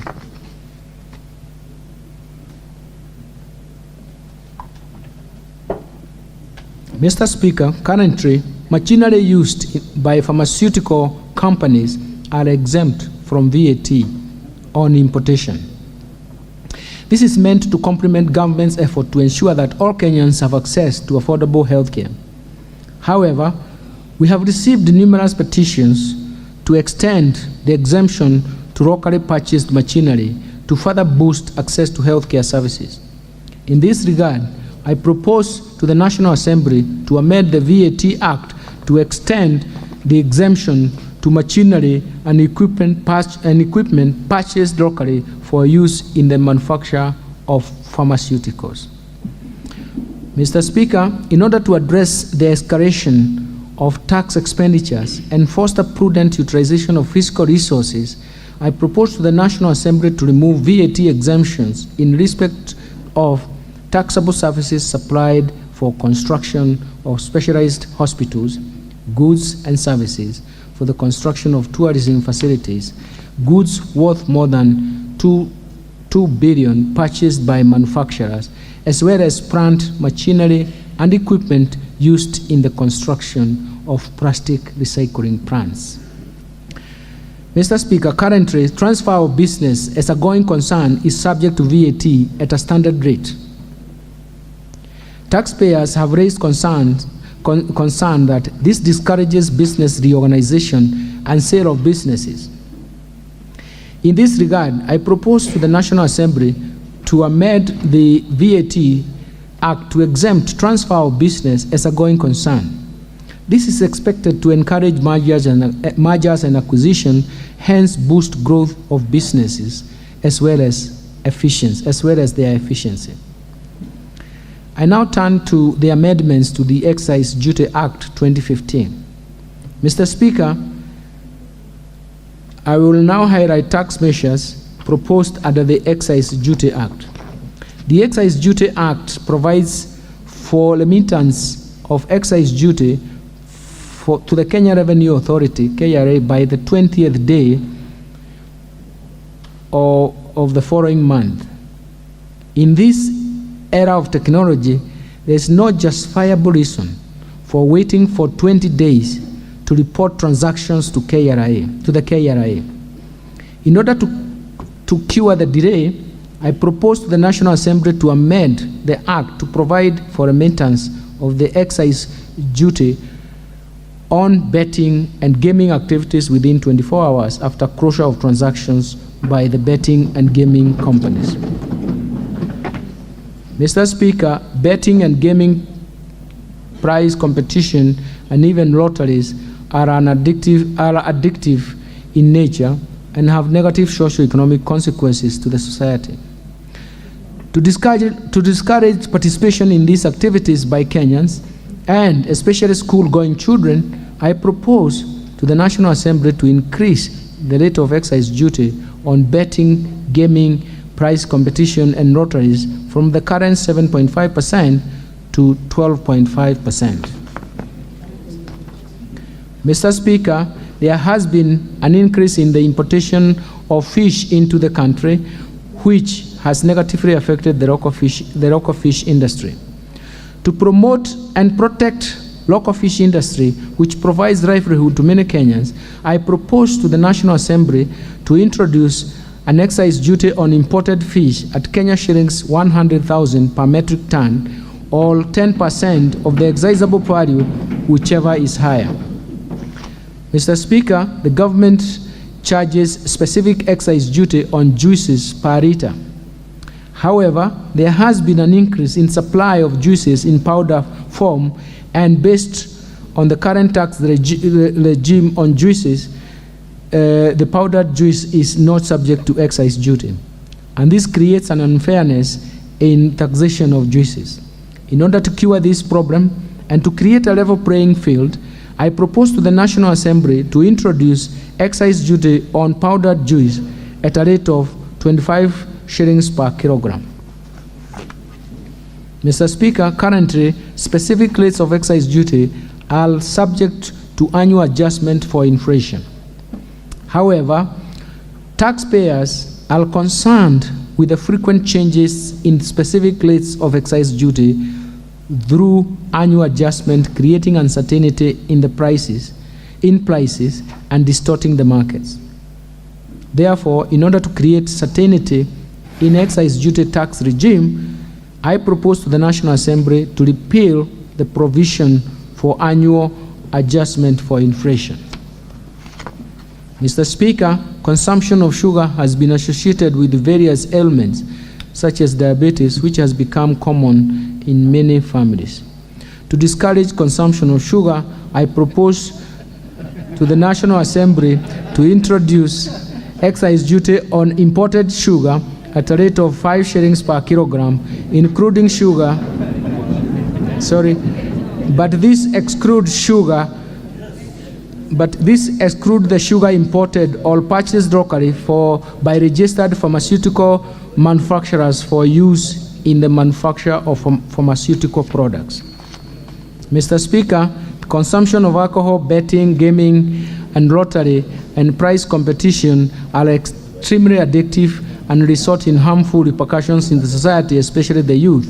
In order to discourage these activities and consumption of alcoholic beverages, I propose to the National Assembly to introduce an excise duty rate of 15% of excisable value of fees charged on advertisement by all televisions, print media, billboards, and radio stations in promotion of alcohol, betting, gaming, lottery, and prize competition. Mr. Speaker, to promote inclusion and enhance access to internet data services, I propose to the National Assembly to reduce excise duty from 20% to 15% in respect of fees charged for telephones, internet, data services, and fees charged for money transfer services by banks, money transfer agencies, and other financial service providers. Mr. Speaker, in the same spirit, I propose to the National Assembly to reduce excise duty from 12% to 10% of the excisable value of the fees charged for money transfer services by cellular phone services providers or payment service providers licensed under the national payment system. This will encourage retail transactions at a more affordable rate and promote economic activity at the MSME and individual levels. Mr. Speaker, locally produced cement has been facing stiff competition from imported cement. To protect from the unfair competition and promote this industry, I propose to the National Assembly to introduce an excise duty on imported cement at a rate of 10% of the excisable value, or Kenya shillings 1.50 cents per kilogram, whichever is higher.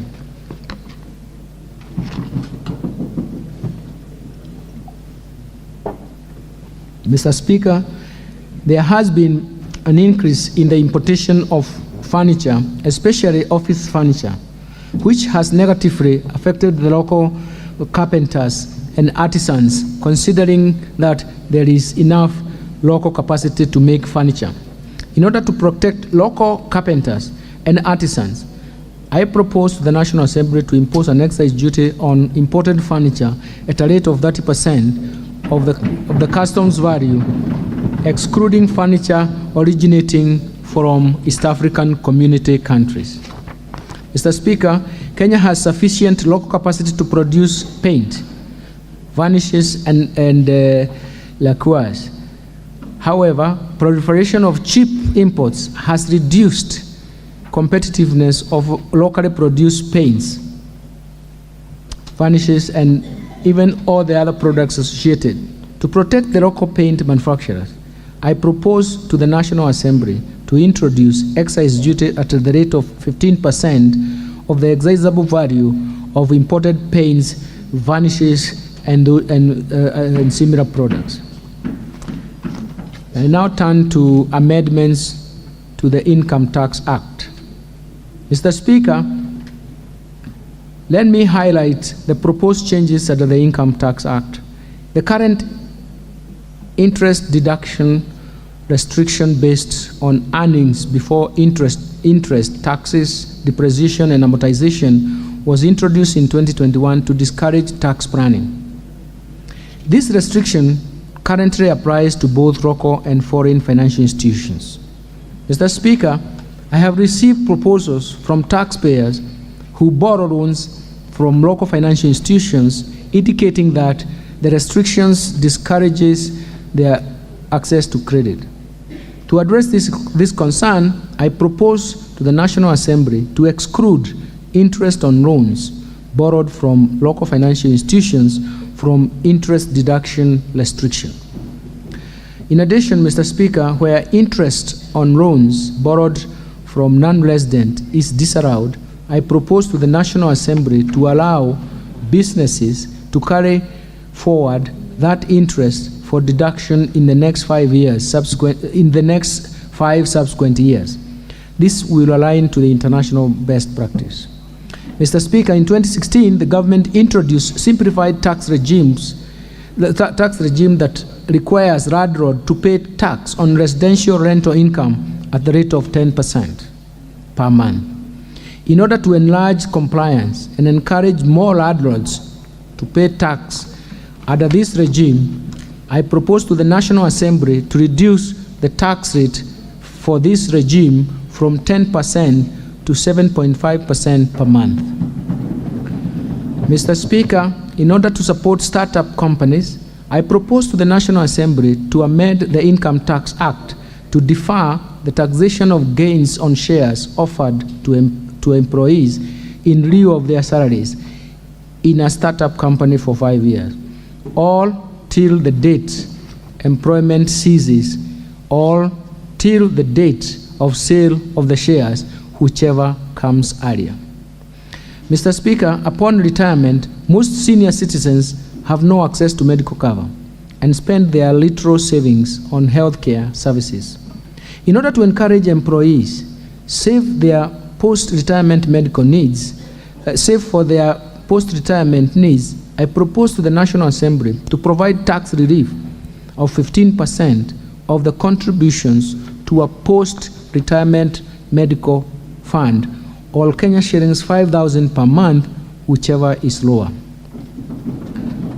In addition, Mr. Speaker, I propose to the National Assembly to exempt from income tax the investment income earned by post-retirement medical fund. This will reduce the pressure on the government expenditure on the medical care and accord the retirees access to dignified health care. Mr. Speaker, we have noted that family members have been using exemption from capital gains tax on transfer of property between related persons as an avenue to reduce their tax liability.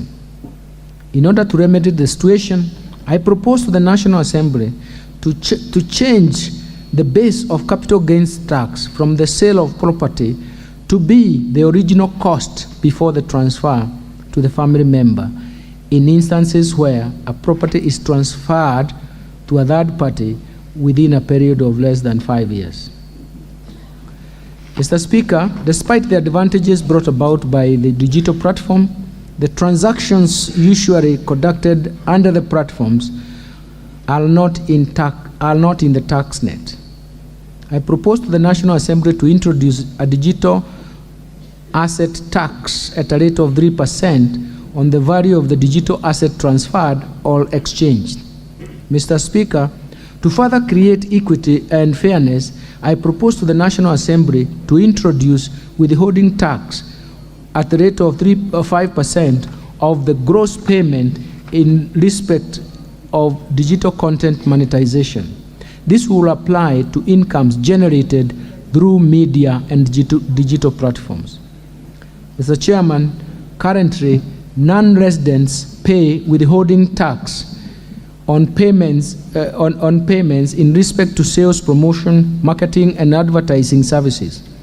In order to harmonize taxation treatment for residents and non-resident and ensure equity, I propose to the National Assembly to introduce withholding tax on the same services to residents at the same rate of 5% of gross amount. Mr. Speaker, resident companies currently pay 30% of corporate tax, while non-resident with permanent establishment pay 37.5% of their gains on profit. This creates an impression that Kenya discriminates between residents and non-residents.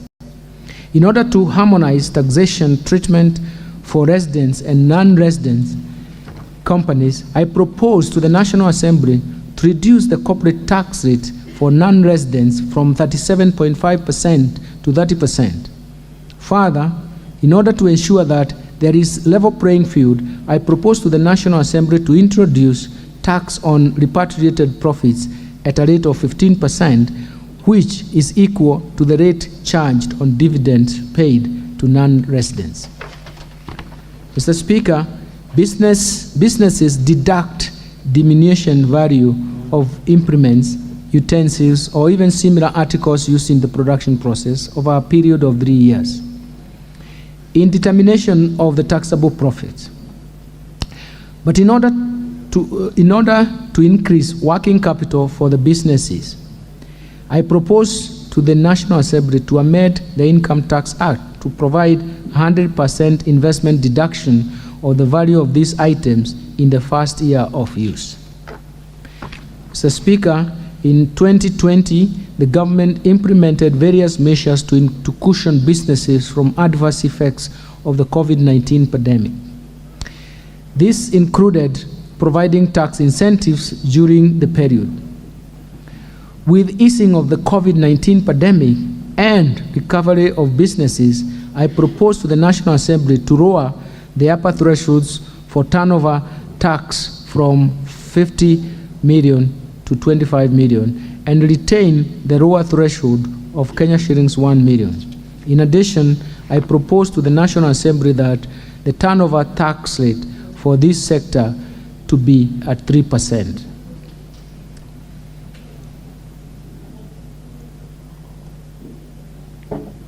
Mr. Speaker, last year, the government provided various tax incentives to promote local manufacturing of human vaccines. In order that was applied in order to further support these manufacturers. So in order to continue supporting these manufacturers, I propose to the National Assembly to exempt the manufacturers in this sector from withholding tax on interest and royalties paid to non-residents.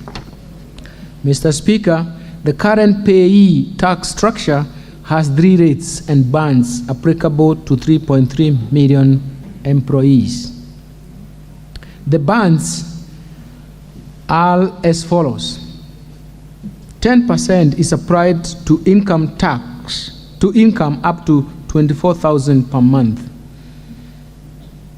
25% is applied to the next 8,333 per month, and while 30% is applied to incomes above 32,333 per month.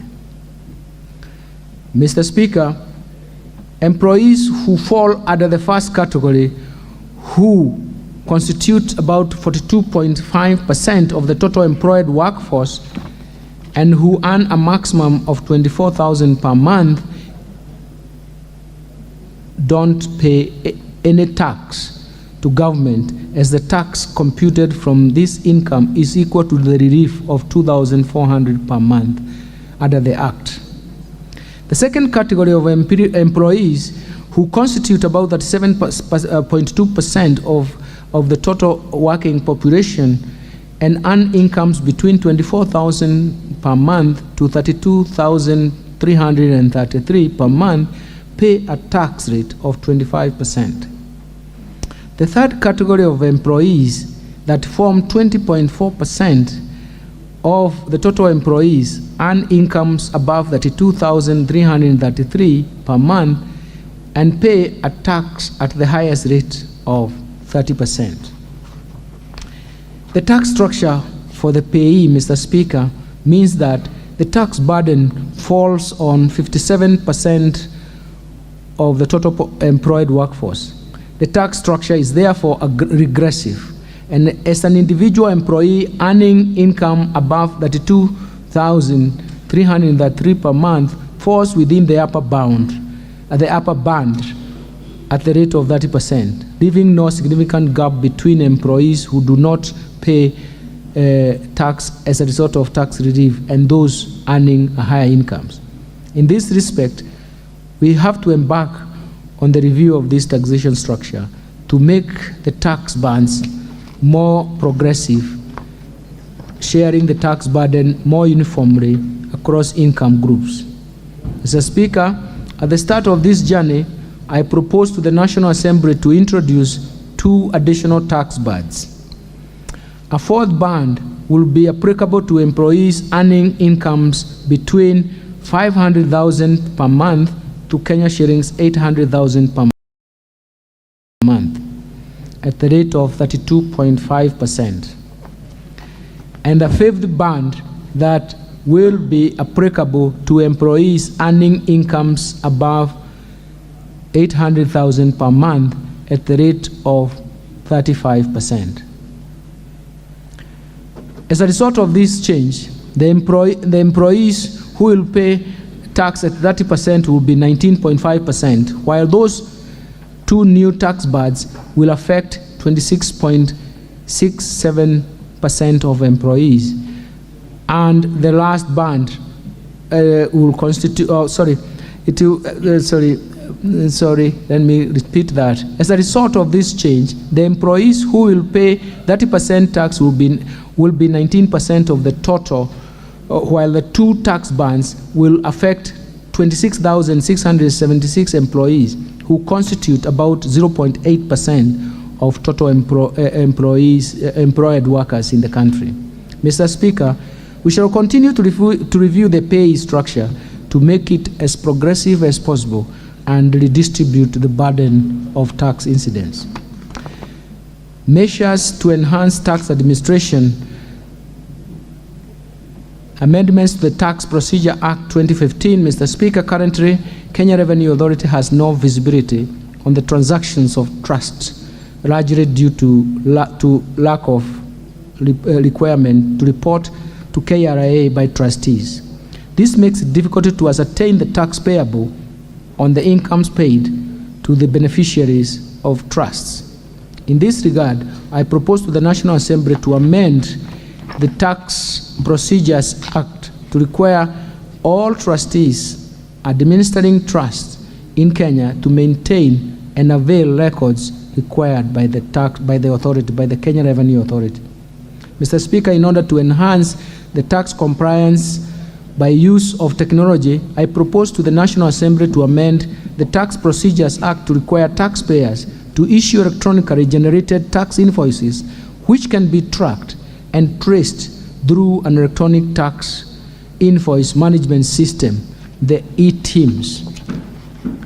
Mr. Speaker, in order to streamline the tax administration and remove pressure to abandon taxes and grant waivers of tax, I propose to the National Assembly to amend Tax Procedures Act to remove powers to abandon tax, as well as waivers on penalties and interest that currently exist in the Act. Mr. Speaker, to encourage taxpayers to pay outstanding tax debts, I propose to the National Assembly to introduce a one-year tax amnesty on penalties and interest on the accrued tax debts up to 31st December 2022. In order to benefit from this amnesty, taxpayers will be expected to clear principal taxes between 1st September 2023 to 30th June 2024. And now I take this opportunity to urge all taxpayers to take advantage of the one-year amnesty to clean their tax ledgers by paying all tax arrears. Mr. Speaker, in order to enhance the power of the Commissioner General to correct taxes from non-compliant taxpayers using agency notices, I propose to the National Assembly to amend Tax Procedures Act to expand the scope of agency notices to cover default in payment of installment taxes, installment taxes, and in situations where taxpayers has made self-assessment and submitted tax returns but has failed to pay the taxes on due date. Mr. Speaker, submission of manual tax information to the Commissioner General poses administrative challenges and delays the decision making. I therefore propose to the National Assembly to amend the Tax Procedures Act to require the Commissioner General to provide a data management and reporting system that will allow taxpayers to electronically submit standardized transactional data on real-time basis. Mr. Speaker, impersonation of the Kenya Revenue Authority officers is an offense under the Penal Code and poses revenue risks. We have witnessed increased cases of impersonation of Kenya Revenue Authority officers. In order to curb this vice, I propose to the National Assembly to amend the Tax Procedures Act to provide for offenses and sanctions relating to impersonation of Kenya Revenue Authority officers. Mr. Speaker, in order to enhance the efficiency in administration of tax refunds and boost cash flow of businesses, I propose to the National Assembly to amend the Tax Procedures Act to allow taxpayers who overpay taxes to utilize overpaid tax to offset both outstanding tax debt and future tax liabilities. In addition, I propose to the National Assembly to amend the Tax Procedures Act to provide an additional 30 days for the determination of complex tax cases. This will provide more time for the Commissioner General to complete audit and investigate processes for complex tax refunds cases. Further, Mr. Speaker, I propose to the National Assembly to amend Tax Procedures Act to require Kenya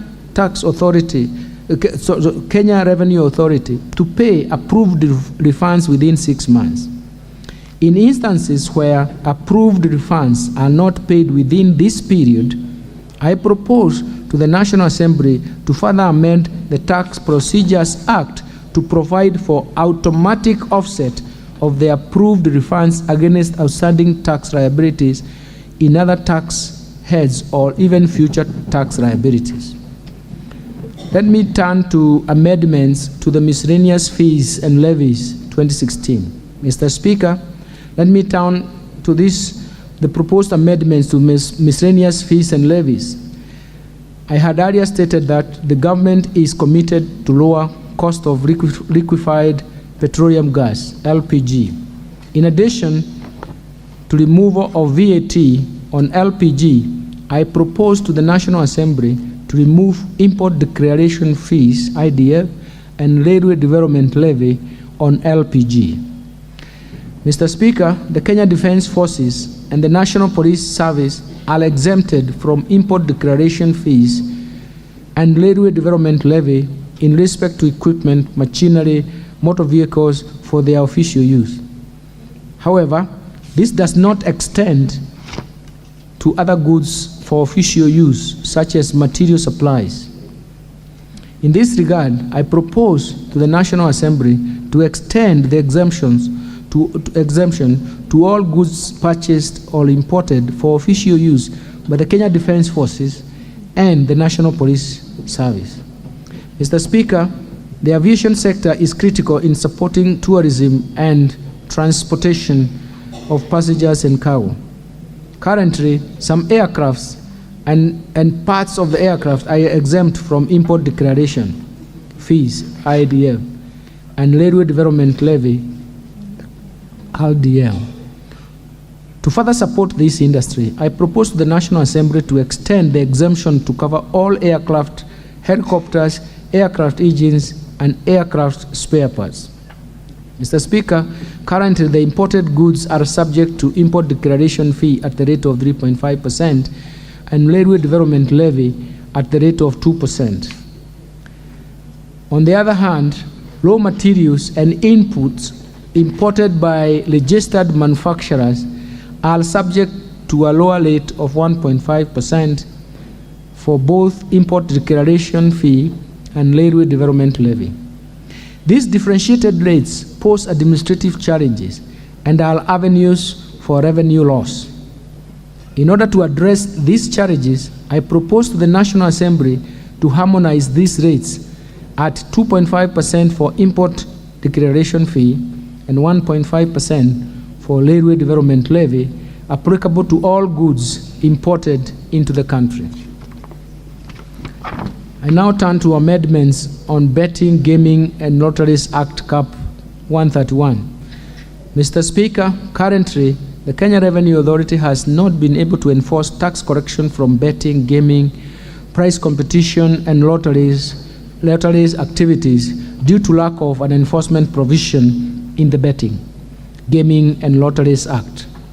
In this regard, I propose to the National Assembly to amend this act to allow KRA to apply the provisions of Tax Procedures Act in enforcing tax correction.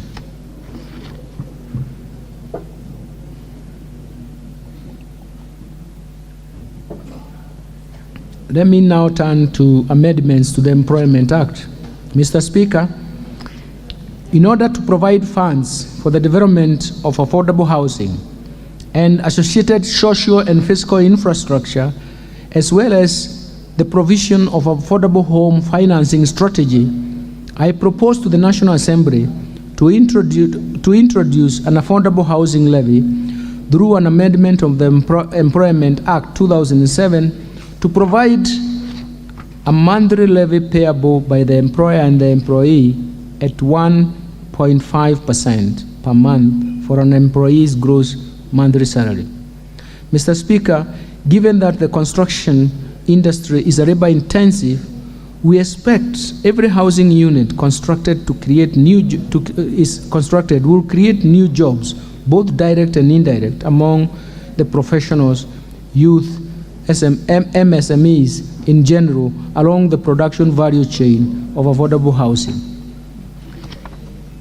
In order to support enterprises and businesses operating in the special economic zone, Mr. Speaker, through government support, the special economic zone and export processing zone continue to position our manufacturing sector at a pace as pace setters in the region through exports and manufactured goods. Presently, Mr. Speaker, the goods sold from these zones to the domestic market are subjected to import duty and other applicable taxes similar to goods imported from outside the East African Community region. This taxation does not differentiate whether the inputs or raw materials used to produce such goods originate from the customs territory or from outside the customs territory. In order to enhance the market access, I propose to the National Assembly to amend the Export Processing Zone Act and the Special Economic Zone Act to exempt from import duty goods produced from the Special Economic Zone and Export Processing Zone that use inputs or raw materials originating from the customs territory when sold into the domestic market. This will encourage enterprises operating in the zones to purchase raw materials or even inputs from the domestic market. Mr. Chairman, in conclusion, Mr. Speaker, in conclusion, it is clear that Mr. Speaker,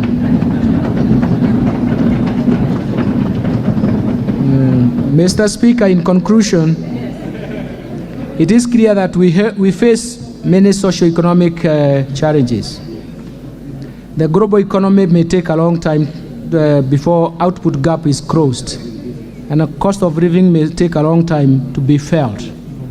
To address these challenges, the government has initiated policy, legal, and institutional reforms to address these issues. His Excellency the President has already led the way. Under his leadership, we have already laid a firm foundation for the bottom-up economic transformation agenda. The policies spelled out in this budget builds on a momentum for the envisaged transformation that will lead to improved livelihoods for all Kenyans. I therefore urge Kenyans to join hands in making this transformation journey a reality. Thankfully, our country is endowed with the necessary resources and human capital to confront the contemporary economic and social challenges and create a momentum for not only a higher and sustainable but also inclusive growth trajectory, but also create decent jobs, reduce poverty significantly. Mr. Speaker, this budget underpins the country's resolve and commitment to fulfill its social contract to Kenyans by progressively improving their welfare. At this point, Mr. Speaker, allow me to express my sincere gratitude to His Excellency the President, Dr. William Samoei Ruto, the President of the Republic of Kenya, and the Commander-in-Chief of Defense Forces, and His Excellency the Deputy President, His Honorable Mr. Rigathi Gachagua, for their counsel, guidance, and support during the entire process of laying foundation for the bottom-up economic transformation agenda and finalizing this budget. I also want to thank Her Excellency Madam Rachel Ruto, the First Lady of the Republic of Kenya, and Her Excellency Pastor Dorcas Gachagua, the Second Lady of the Republic of Kenya, for their support and contribution to the implementation of government initiatives, especially on the environment and climate change action, financial inclusion, and women empowerment. My special appreciation goes to the Prime Cabinet Secretary, the Attorney General, and my fellow Cabinet Secretaries in their respective Principal Secretaries and accounting officers and staff in the government, ministries, departments, and agencies for their support and contribution in making contributions to this budget. I also extend my gratitude to the Chairman of the Presidential Council of Economic Advisors, Dr. David Day, and all economic advisors at the Council for their critical inputs and guidance in supporting the bottom-up economic transformation agenda. This is one team that used their diverse frontier knowledge and worked closely in developing the Kenya Kwanza Administrative Manifesto, the PRAN, in the run-up to the 2022 general election. We have produced and pulled most of the materials for this policy outturn from the PRAN. And that guidance has been very, very critical. And so, more specifically, I gained a lot of support from my colleague and friend, Dr. Kamau Dhuge, Senior Advisor and Head of Fiscal Affairs and Budget Policy at the Executive Office of the President, and currently he's the Governor Designate for the Central Bank of Kenya, and wish him and pass his congratulations. My sincere appreciations first to the Honorable Speaker of the National Assembly and your counterpart in Senate, the majority and minority leaders, and the entire House leadership, including the respective class for the National Assembly, for the approval process and the budget estimates for the financial year 2023 and related documents.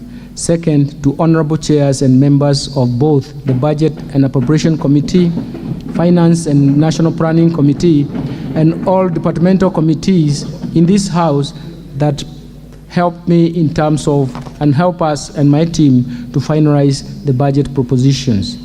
Third, I recognize and appreciate the management and staff of the National Treasury and Economic Planning who have worked tirelessly for long hours, including weekends, to ensure that this budget and supporting documents meet the legal guideline. Fourth, the Kenya Revenue Authority, Central Bank of Kenya, the Attorney General's Office, Commissioner of Revenue Allocations, Financial Sector Regulations, and various agencies under the National Treasury and Economic Planning. They have made contributions, and we appreciate their contribution.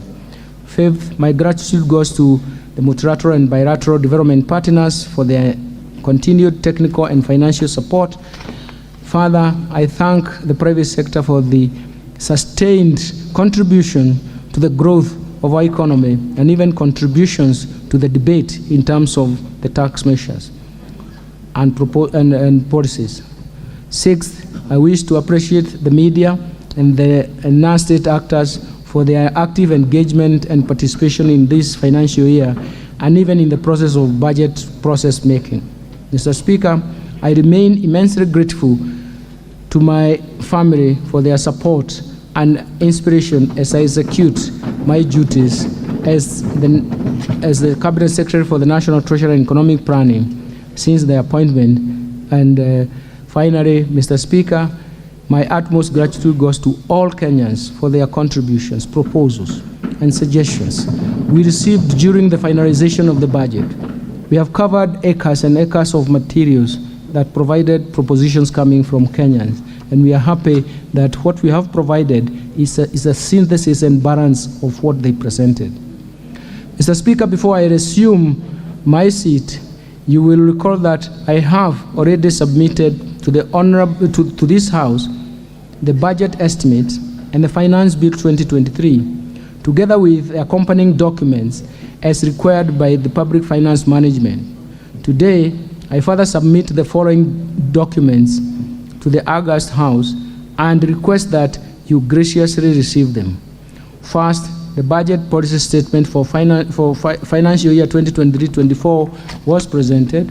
The 2023 budget policy statement, estimates of revenue, grants and loans, financial statements for 2023-24 budget, medium-term debt management strategy, budget highlights for Mwananchi Guide for the financial year 2023-24, statistical annex for the budget statement for the 2023-24 financial year. So I do present the remaining documents to you, Mr. Speaker, sir, before I assume my position.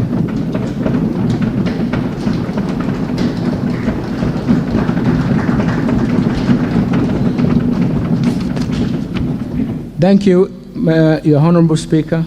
I now take my seat.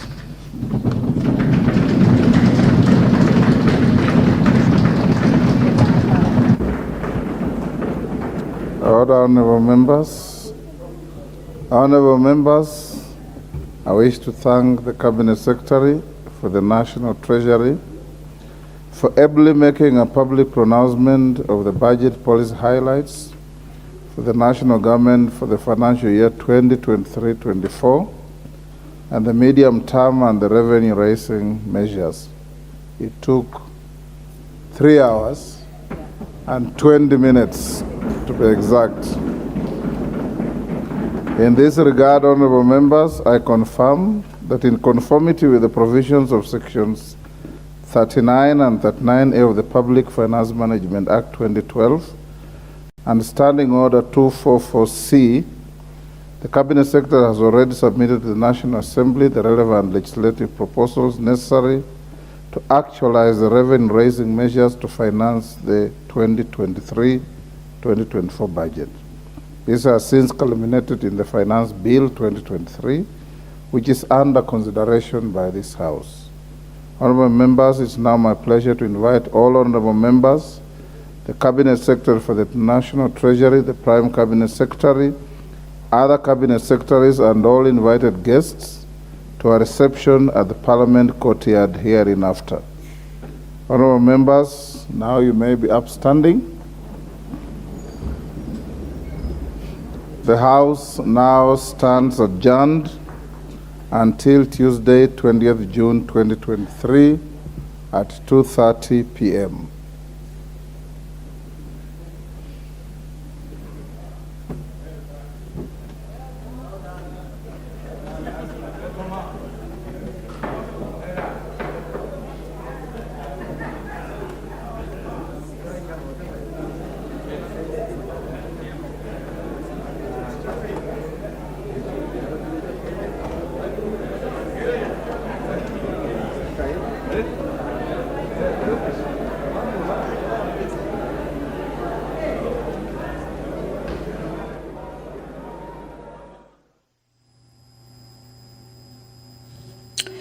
Well, that is the conclusion of the pronouncements of the budget highlights and revenue-raising measures for the national government for the financial year 2023-2024, presented by the Cabinet Secretary for the National Treasury and Economic Planning at the National Assembly chambers.